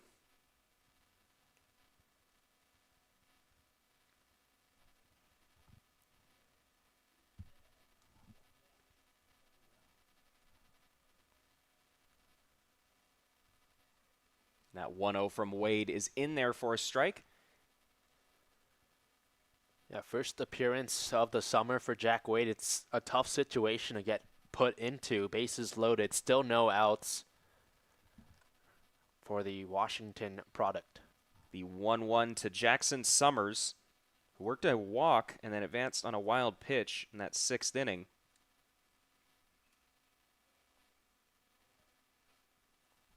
Cued that one off. Should be a 1-2 count now to Summers. The 1-2 from Wade. That one is off the end of the bat and underneath. That will pop foul and go beyond and hit the top of the roof here at Great Park. Of course, Jack Wade had a 2-pitch mix coming out of high school, fastball and curveball, but he's obviously developed both of those a lot more. Had a terrific freshman campaign in 2024 at Saddleback. He's part of that championship team that was the program's 2nd ever title. It was the All-Orange Empire Conference first team. Had a 1.94 ERA, which was the 9th best finish in program history for a player with at least 50 innings pitched, and he struck out 104 batters, the 3rd highest single season total in program history. That 2-2 to Summers, trying to find the command once again. He's worked it full, and how many times have we said that these last 2 innings? You just took the line right out of my mouth, Colin. That's exactly what I was going to say. The full count now to Summers. That one is popped up into shallow right field. Nipping under it and able to put it away for the first out. That was Connor Barth who made the play to end the top of the 6th inning on that ground out. Making a nice play. It's a lot tougher than it looks. Obviously kind of battling over the shoulder. Never easy as a semi-basket catch, you could call it. That was a tough play. It was Barth going out there, Sabo in right field charging in as well. Good communication. Barth makes the play and shallow enough for the runner to stay put on 3rd. Crisis averted momentarily. That one is popped up. Isaac Castanon, we saw back in the 6th inning, who worked that walk, one of the 3 walks that we saw from the Bombers in that inning. It's really been the walks, Colin, that have piled up here late in the game that have hurt the Riptide. It wasn't even just that. It kind of slowed the pace of this game down. Obviously, the Riptide's still struggling to find it with their offense, but the 0-1 now, missing down and low with the off speed. It is a 1-1 count, and definitely slowed the pace of play down, and there was a very smooth going for the Riptide, and we were talking a lot about how strong their rotation had gotten, but Coach Evans still kind of a look and see so far at this point, just trying to establish their footing, and right now we're seeing very confident Jack Wade battling for the first out, now getting ahead. The 1-2 on the way. That one is in there for strike 3. Catches the outside corner for a big second out with the bases still loaded. Nice job there from Wade coming into the game. First gets that out of Jackson Summers, freezes up Caston in here, and there's 2 down in the 7th. Was really good at Washington this year, Colin. He limited opposing batters to hitting just 151. A guy who also came out of the bullpen a lot for the Huskies. That one in there for a strike to none other than Gianluca Finelli, who got the scoring started with his RBI knock with 2 outs in the the top half of the 6th inning. Has a chance with the bases full in this one. Out in front of that one, Jack Wade looking to do nearly the impossible, tasked with the bases loaded, nobody out, and is just 1 strike away from getting out of this.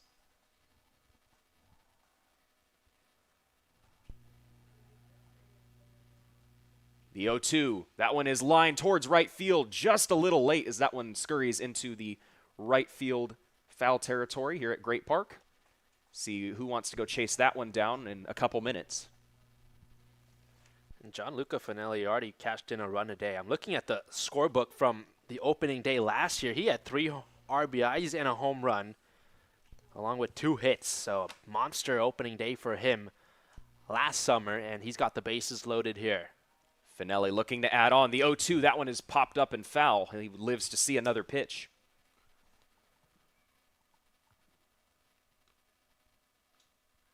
Of course, Wade coming in, had pitched in a lot of big moments, went 2/3 of an inning in the Big Ten tournament against Michigan. Allowed 2 walks, but did get a punch out in there. Punch out would do numbers here. Gianluca Finelli, the 0-2, that one skips in there for ball number 1.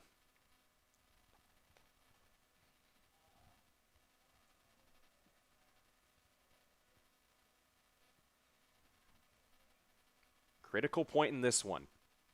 Bases juiced, a 1-2 count.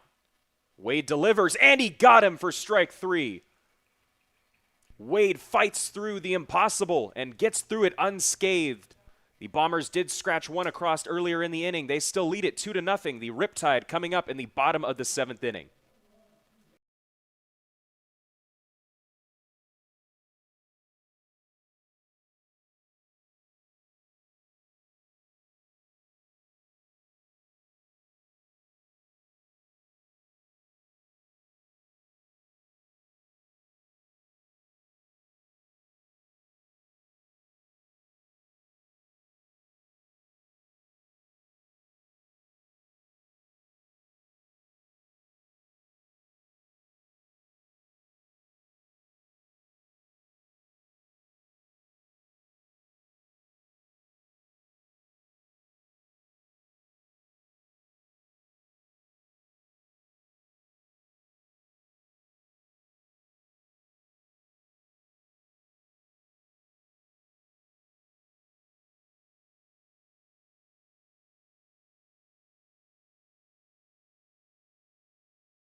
Connor Barth will lead off the Riptide half of the 7th inning.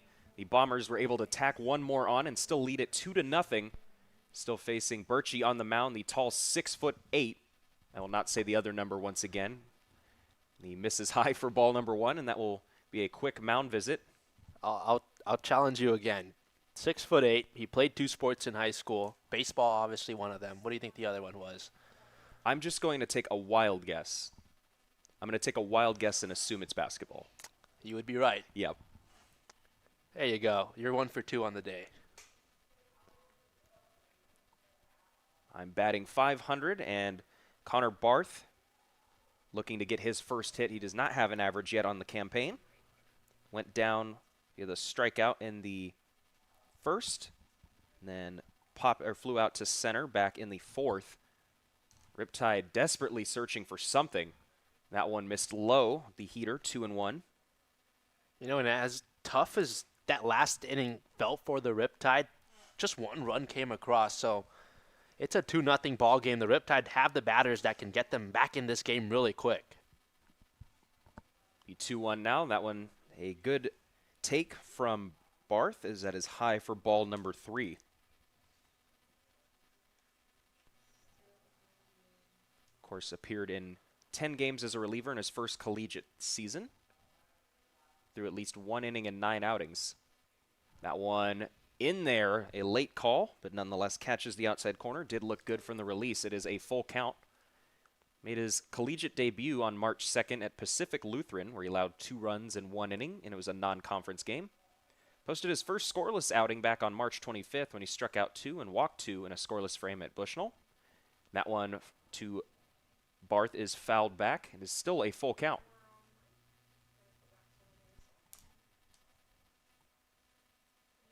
Of course, went to Laguna Beach High School. Played, of course, as you mentioned, baseball and basketball. Laguna Beach. He was the 2024 Male Scholar Athlete of the Year. And that one is outside and low for ball 4. And just like that, the Riptide trying to start their own rally from the middle of the order. That's what you're looking for. You're looking for guys to get on, whether it's a hit or a walk. Connor Barth gets the job done, and up comes Cooper Klauser. He hit 400 this past year at Arizona State. Granted, it was in 7 games played, but really talented hitter at the plate here for Orange County.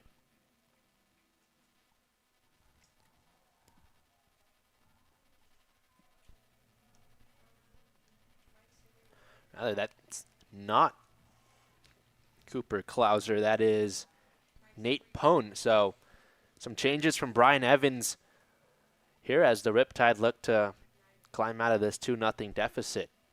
And with changes, the Bombers are going to make a change on the mound. They do get that leadoff walk from Barth to try to ignite a rally here in the latter third of this one. We'll have more information on the new Bomber pitcher coming up.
Nate Pone stepping up to the plate with Connor Barth getting the leadoff walk in the bottom of the 7th. There is a new pitcher on the mound for the Bombers.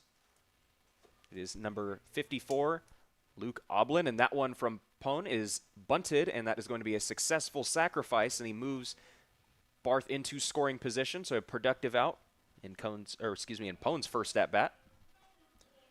Nice job laying down that bunt. Gets the job done. Barth over to second in scoring position, and up comes Jarrett Sabo. Didn't get a lot of playing time, or actually any at all at USC, but a lot of power in that bat of his.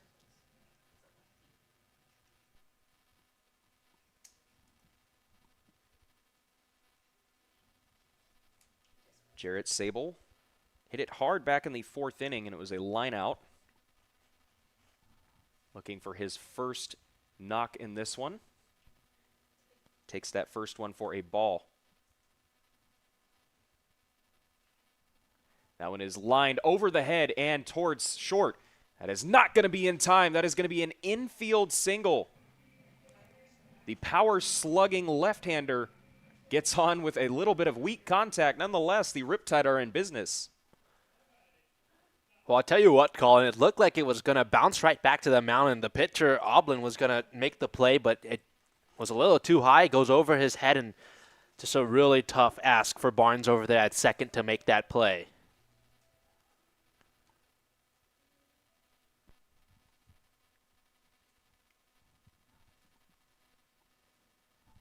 And that one misses low for ball one. Slater Nunez, who Coach Mayu has called a goofball and a very fun personality to have in that clubhouse. Looking to extend that fun with his bat right now and get the Riptide on the board in the 2026 campaign. He's quickly ahead 2-0. Yeah, the first challenges that the Bombers lineup has really faced, other than that first inning from the Riptide, comes here in the 7th. And that one hits the helmet of Nunez. Little shaken up. Is still on his feet, but is going to have to slowly walk that one out. Evans and Trainer now coming along. And the Riptide have the bases full, which at this stage in the game seemed impossible. We'll hope that Slater Nunez is okay. We were just talking about the spunky personality that he brings to that clubhouse and that dugout, and definitely not something you want to see from a guy with that personality as well, but appears to be okay for now. Of course, they're going to check, of course, for a concussion or any other symptoms of that. Yeah, always a scary play, right? When you see a ball not only just drill a batter, but nonetheless towards the head. Definitely should take their time here to make sure Slater Nunez is all right. But when you look at where we stand right now, 1 out, bases loaded. Who else would you want up than Reed Montgomery, who's got back-to-back hits already in this game? Reed Montgomery has had a struggle throughout this season. He now, of course, entered the transfer portal after playing with the Dirtbags for 2 seasons. But like you were talking about, already has 2 hits in this one. He's been able to do it on the ground and off the end of the bat. Back in the 5th inning, that was the last hit for the Riptide until Sable had his infield single momentarily. So been one of the main contributors for him. Reed Montgomery, of course, was all-league honors for outfield with the Riptide last season. He was alongside Riptide alum Bradley Navarro.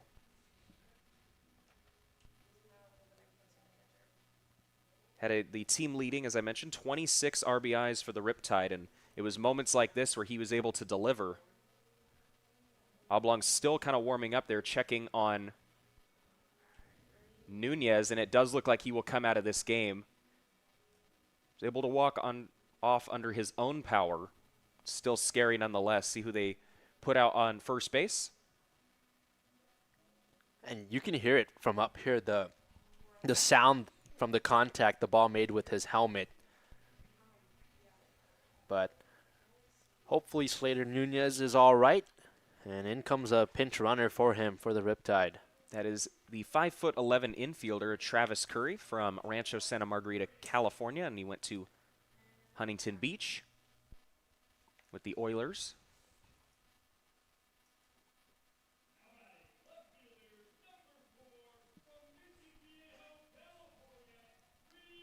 And we'll see if the man named Montgomery from Mission Viejo can mash one here. Not enough M's for you, Mr. Pham.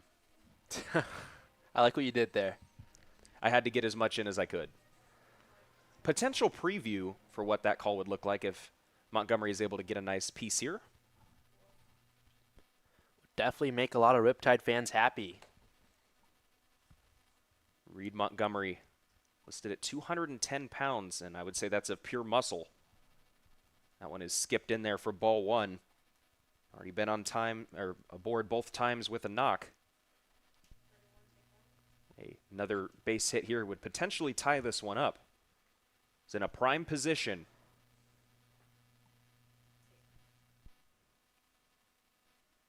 The 1-0 now. That one misses. A very good take.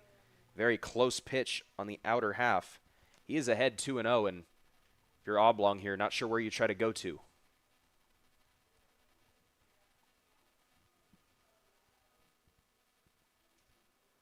Montgomery stands in, the 2-0. That one misses for ball 3. Montgomery talked about the danger. Not trying to pitch around him, of course, but almost feels like it with the presence that he's had here today.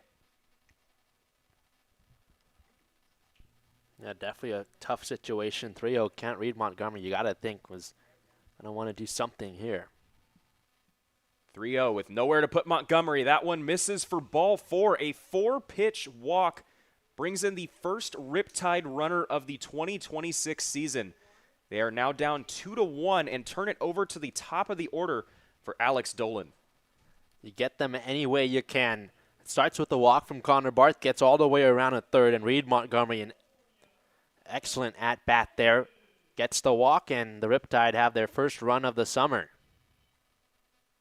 Maybe not the way Coach Evans or Coach Mayu or even Reed Montgomery himself thought that they would get their first run and first RBI of the season, but nonetheless, the Riptide are in serious business right now as we are still in the latter third of this one, and another mound visit right here for the Bombers, and could potentially see a different turn of events here. We weren't sure if the Riptide offense was going to be able to. You felt like it was only a matter of time before they were able to get things going, and I think we really need to go back to Jack Wade coming in with the bases loaded, nobody out, already down 2-0. Easily could have wavered with that full count right there. Instead, he was able to kind of just grind his way through that inning. Started with Jackson Summers popping up on that full count, and he just worked his way through. And because of his effort out of the pen, the Riptide have a chance to snag the lead or tie this one.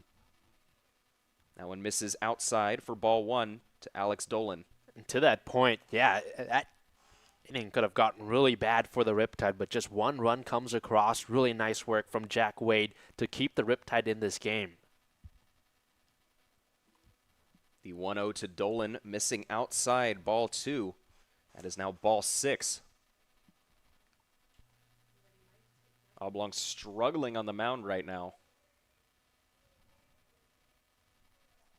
The 2-0 to the leadoff man, misses outside for ball 3.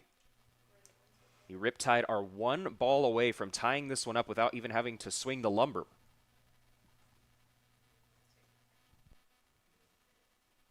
Justin Tiller looming on deck. Contact man at the dish. The 3-0 count. That one misses for ball 8. The Riptide miraculously tie this one up, walking on back-to-back batters with the bases loaded, and we are all knotted up at 2. Well, you figure it's just about time the Riptide would get it going, right? But if I would have told you, Colin, it's going to be on 8 straight balls, I don't think you would have believed me, but the Riptide getting it done one way or another, 2-2 ball game. Absolutely unreal events unfolding in this one, and it's going to prompt a pitching change right here. Bombers have seen enough. Oblong struggling in this one, not able to throw a strike to the last 2 batters he sees. That is going to prompt another pitching change. We will have more information on the next Bomber to toe the slab. It is a 2-2 game here in the bottom of the 7th inning. We will be right back.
The Riptide have them loaded with 1 out here in the bottom of the 7th, working back-to-back walks without seeing a strike to even this one up, and that is going to prompt a pitching change. Is number 49, the redshirt sophomore, and Caleb Fiskus out of Huntington Beach, California. And Aiden, he has a tall task with Justin Tiller coming up.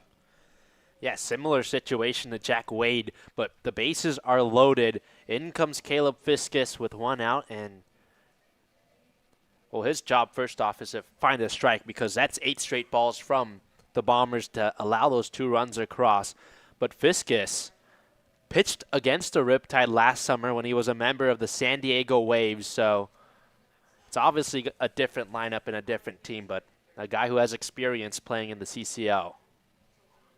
Guy who has experience playing in this park as well. The guy who can call himself a San Diegan after these last couple summers down there. And now, as I mentioned, brings up the formidable task. He's getting his last few warm-up pitches in to Justin Tiller. Yeah, that adds to the tall task because Justin Tiller is not an easy out at all. There's a reason why he's committed to play at Texas A&M.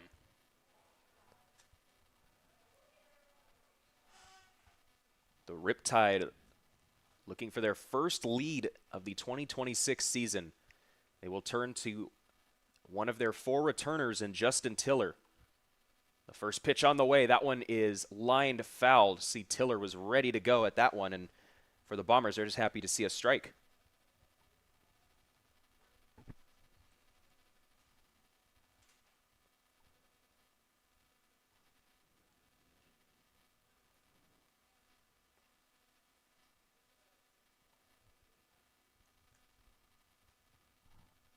The 0-1 now. Nowhere to put Tiller. That one gets behind the plate. That is going to be a wild pitch. And the Riptide grab the lead with more theatrics. Travis Curry, the pinch runner, brings the go-ahead run to the plate. And the Riptide, amongst everything else, find a crazy way to get 3 runs without even needing a hit. I mean, talk about shooting yourself in the foot. Wild pitch there. Riptide will take advantage, and it's a 3-2 ball game.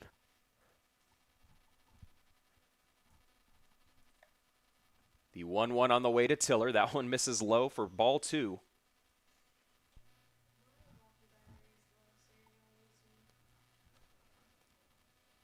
Justin Tiller was the SoCal Player of the Week earlier this year, back at Week 6, after he hit an absurd 483 and hit 4 homers and 7 RBIs after not hitting a homer in the first 13 games of the season.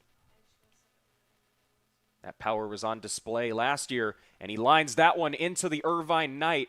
That one not hit super hard, nonetheless sets him up for a sac fly. Heading over toward third, Montgomery scores. And Dolan moves over to third, a productive out. The Riptide find 4 runs without needing a hit. Justin Tiller, nicely done there. Plenty deep enough for Reed Montgomery to score. And yeah, to that point, that's just the importance of finding a way to get on, right? You draw the walks, you take advantage of the miscues, and you're up by 4. It's 4 runs here, all in this inning.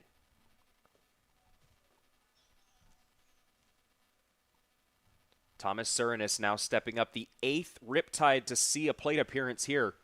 As they've scratched across the 4-run spot in the bottom of the 7th. He looks at ball number 1. And for Fiskus here, you got 2 outs finally on the board. You're just looking for that 3rd and final one, and what feels like it's been a long inning. Fiskus has a chance to limit the damage. Obviously, none of those runs were his own doing, and that one is popped up in on the infield. And to camp under it and able to put that one away is Dylan Martin.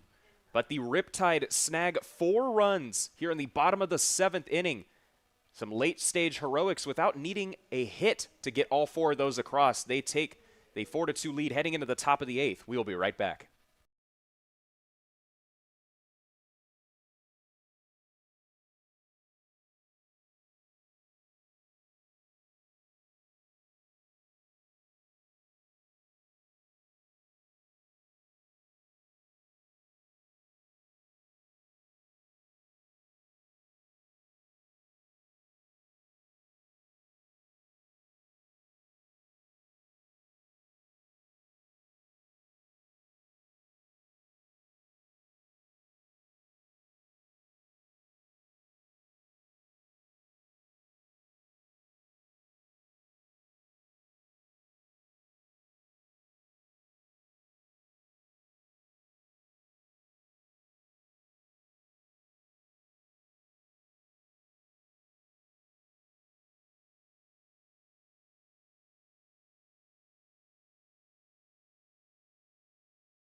The Riptide tack on 4, and we're down 2 and now added and doubled their lead.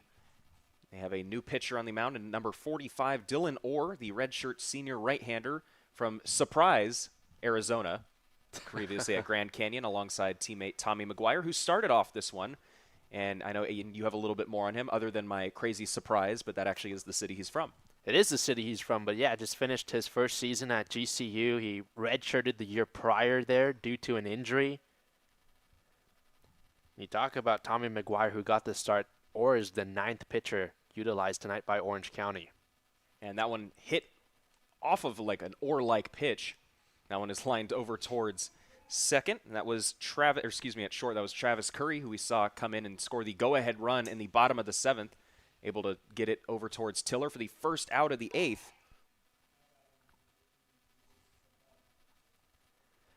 We touched on it, but you gotta give a round of applause to Wade, who came in with the bases loaded back in the 7th, which feels like a long time ago, but limited the Bombers, and the Riptide were able to score 4 in the bottom of the 7th, and that's why they're on top 4-2. Aiden Capel now stepping in for his second plate appearance. We saw him pinch hit earlier back in the 6th where he grounded out. Takes a ball. That one misses more inside. He's ahead 2-0.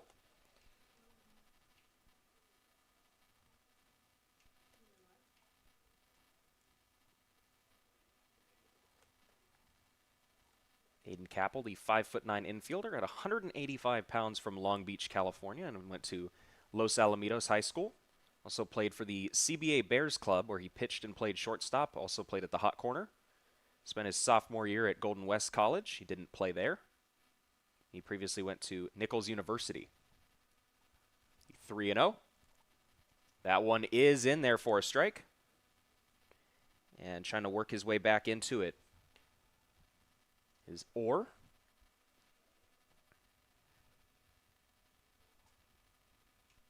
Hitters count 3-1 on the way. That one misses low for ball 4. They turn towards the bottom of the order, which is a huge factor in that 7th inning. They were not earlier on in the game, but Aiden, they have a chance to try to bring themselves back into it. And they started the rally in the 7th for the Bombers, that bottom third of the order. It starts here with Joey Doscasil, who had a single and came around a score in the 7th.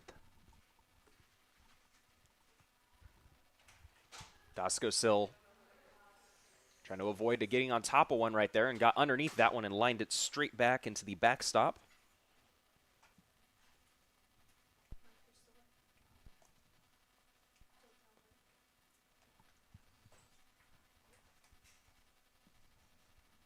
The 0-1 pitch to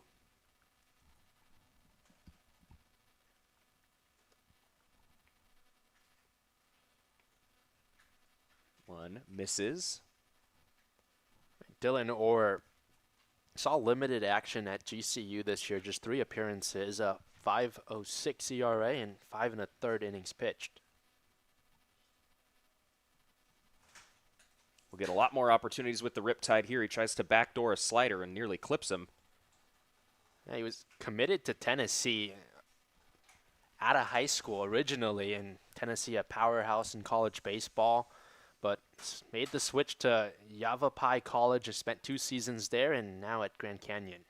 That one is lined over towards second. 4, 6, and unable to get it. A wide throw right there from Curry. Started with Bart. Barth made a nice flip over, but Curry unable to get the quick exchange, but nonetheless does get the crucial second out and keeps the runner away from scoring position. Nice job by Justin Tiller over there at first base to haul that in. And with 2 outs here, Aaron Mingle steps up.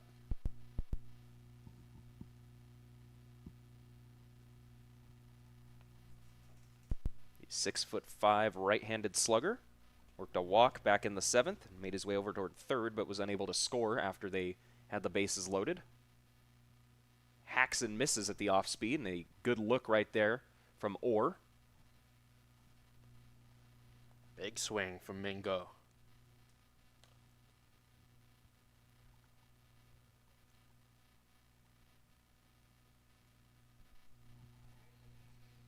Riptide now just 4 outs away. That off speed gets him out in front of it again. So nice he had to do it twice.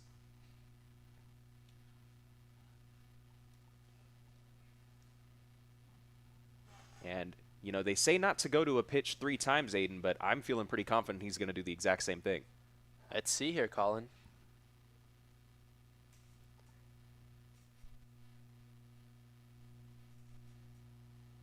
The 0-2 instead goes to the heater and gets him looking for strike 3. This or that, Dylan Orr gets through the 8th inning. The Riptide looking for insurance. They lead at 4-2 going into the bottom of the 8th.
Bottom of the 8th now underway. Landry Stamps, the one Riptide hitter who did not come to the dish in the bottom of the 7th inning, will lead off what is hopefully the Riptide's final time coming up to the plate in the season opener here. They're facing the redshirt junior right-hander in number 55, Nolan Farley.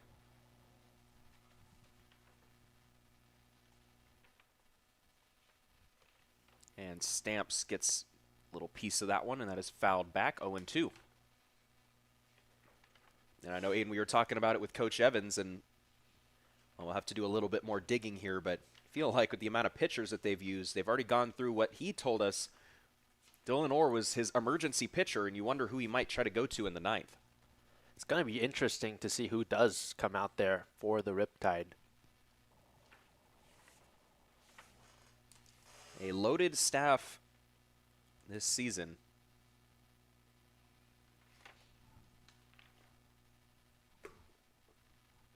Have a great chance to try to tack on some insurance and make it a less stressful 9th. Stamps is down 1-2. Grounds that one over toward first. Mingo will take it himself for the first out.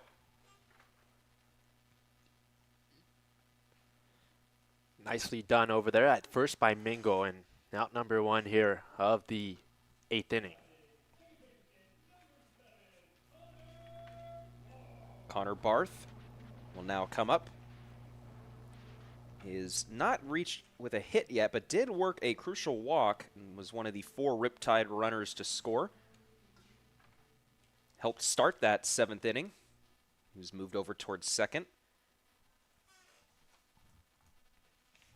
That one, I believe, missed 4-ball-1. Now, get this. 1, 2, 3, 4, 5, 6, 7, 8, 9 pitchers used by the Riptide. As that ball is foul. 9 pitchers used by the Riptide tonight. That's the most, at least in the past 2 seasons, that the Riptide have. Guess who the last team that the Riptide have used at least 7 pitchers against is? I feel like this is a trick question. I'm going to say it's the Bombers. It is the Bombers. Okay, good. So I'm good on trivia at least. Is that 0-2, a sweeper-like movement on that one, had Barth way out in front of that one. A great pitch right there to get the second out of the inning and making quick work with Pone coming up. And that last time was towards the beginning of the summer last year, and the Bombers actually beat the Riptide in a game where 7 pitchers were out there for the Riptide. Now, we don't know if that's the all-time record for the Riptide, but definitely a lot of pitchers used tonight. Still kind of ironing out the kinks, but for Coach Brian Evans, has to be very happy with what he's seen from his rotation. Of course, he was one of the assistant coaches and one of the main sort of pitching coaches this offseason over at Cal State Fullerton. Worked with a couple of great arms in there, and Micaiah Negretti, of course, was the Big West mention, of course, for his terrific season. The 1-0 now on the way. That one is popped up over toward third, over by the Riptide dugout, and that will have enough room. And that was Doskasil to put that one away, and that is the end of the Riptide bottom of the 8th. They just need 3 more outs to secure their first victory of the 2026 campaign. We will be right back.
Nine 1-2 due up for the Bombers. Their last hope in this one is the Riptide lead at 4-2.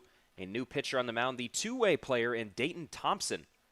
Quickly fires that one in there for a strike to Drew McNear, who has gone down swinging twice in this one.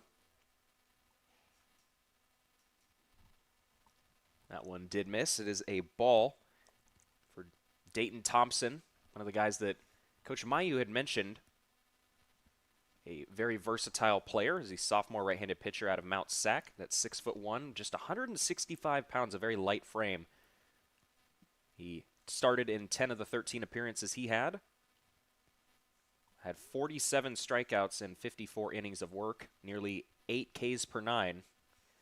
And at the dish, had a 279 batting average, and that one is lined up the middle. Drew McNear trying to play spoiler in this one, getting his first knock of the game. And it wouldn't be a Riptide opener without a little bit of theatrics. Definitely what the Bombers were looking for, just right up the middle and see if McNear starts the rally down by 2 runs, so it's not too far out of reach, and now you got the top of the lineup up for the Bombers. Dylan Martin worked his second walk of the game back in the 7th. Nothing came of it, however. That one is lined towards right field. That is going to be a ball that was thrown. There's a pickoff attempt over to first, and looks like it just got by Tiller, and from first to third races McNear. Before a quick glance from myself here, my eyes and Aiden Pham right here. Already a failed pickoff attempt, and we already have a runner at third base. Apologies for that one. A note to myself, of course, for everybody else. Can't look away is a game of inches. Got to pay attention, right? Yeah, of course you got to pay more attention. Can't look down at the scorebook for too much longer. That's the first error of the summer for the Riptide. It goes against the pitcher, Thompson. Now, first pitch now officially is outside for ball 1 to Martin. Umpire signaling that it was 1-0. And the scoreboard, I should say, now reflects that. The 1-0. And that one misses low for ball 2, 2-0. You know, that kind of messes with you, right? When you're a pitcher on the mound and you make a miscue like that, and especially one that lets the runner go from first to third, and now just 2 straight pitches that are balls thrown from Thompson. The 2-0 to Thompson, that is lined right back to him. Letting the hair flow and a clean throw over towards first. That retires one Bomber here, just 2 outs away now. Really nice job to stay calm and composed on that play. No trouble for Thompson. Looks back at third, throws over to first. A nice throw to get the out of Martin.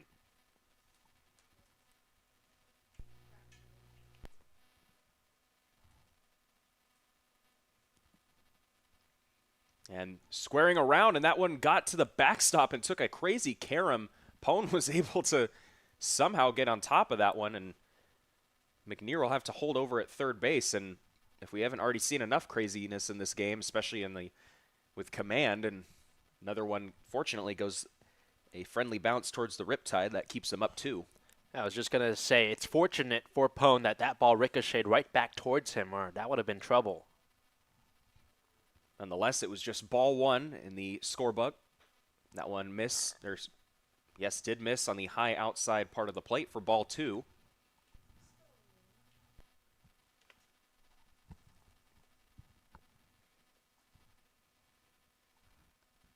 Riptide trying to get revenge on the Bombers for the beginning of last season.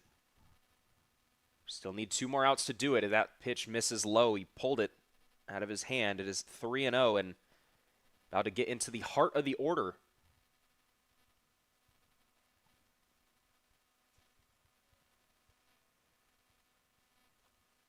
The 3-0 on the way. That one missed for ball 4. And for Summers, that is his second walk of this game and his second time aboard. Double play is still in order. Now you're bringing up the lefty and Grossart.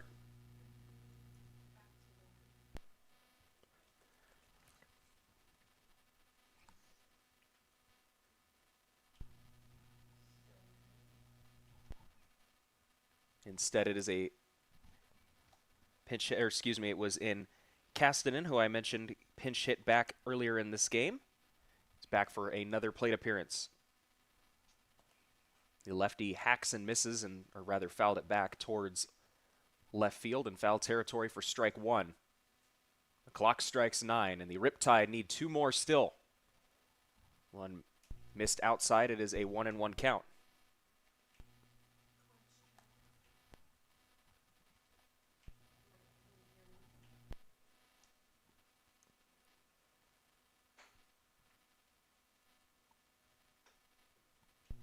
Castanen looks at that one, kind of ducks out of the way.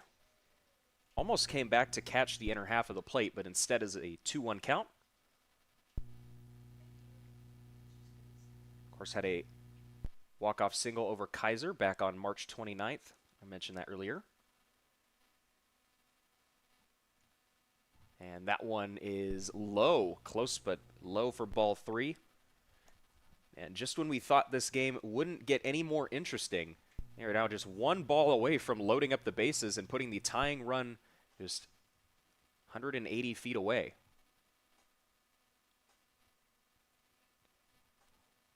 And that one hacked and missed for strike 2. Good heater on the outer half.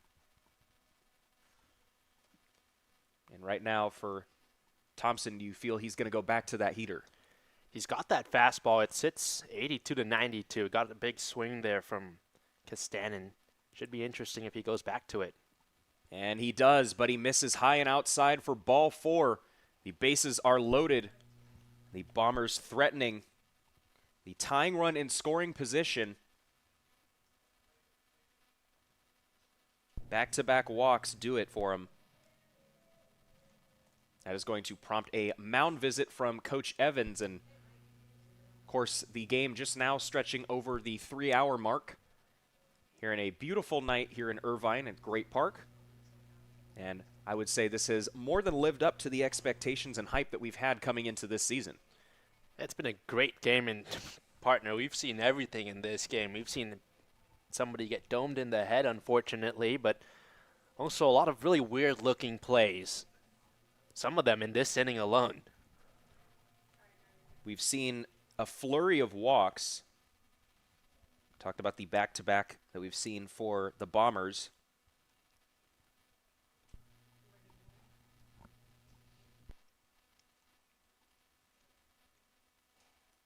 That is 7 walks since the 6th inning. They now Since have the 6th? Since the 6th inning. Wow. Just the 6th inning alone. That one is pulled. 5, 4, 3. He turns the double play. And the Riptide get out of the jam and get their first victory of the season. They defeat the Bombers and get their revenge, winning it 4-2 to open up the 2026 season. What a play to end it. 5-6-3. The double play to end the game.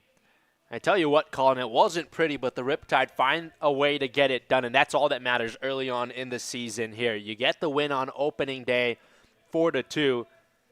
It was a game where the Riptide were really tested, backs against the wall at some times, but the pitching staff gets through it. The bats find a way to do it.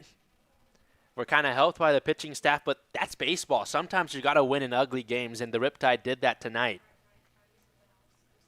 It's never how you draw it up at times, but the most important stat that they can put down in the record books for the 2026 campaign is a big, fat W for the Riptide.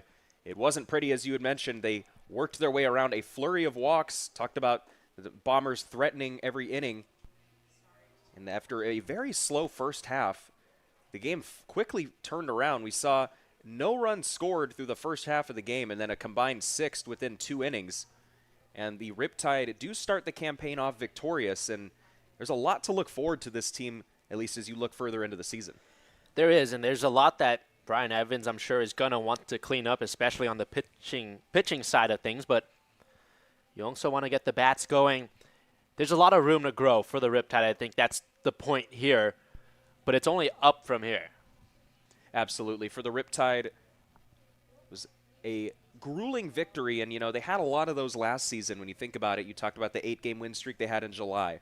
Sometimes you got to start off with games like this to really get the ground running and get your feet going. And for the Riptide, I think they do have a lot to look forward to, as I had mentioned. They looked a lot better in those situations. I think back to Jack Wade in that 7th inning, coming in with the bases loaded, nobody out, and keeping it a 2-0 game that set up the Riptide in the bottom half where they finally got it going, and sometimes those little things make a big difference in the end. Huge. The outing that Jack Wade had to keep the Riptide in this game at just 2 runs for the Bombers.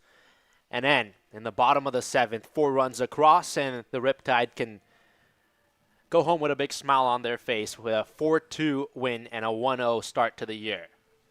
And on that note, the Riptide bring together 10 different arms to secure the first victory in the 2026 season opener in the CCL League. They kick off the 10th anniversary in this league victorious, and they will see this same Bombers squad on Friday night. I'm Colin Costigan, joined alongside Aiden Pham for this one. Looking forward to a great season here at the Great Park.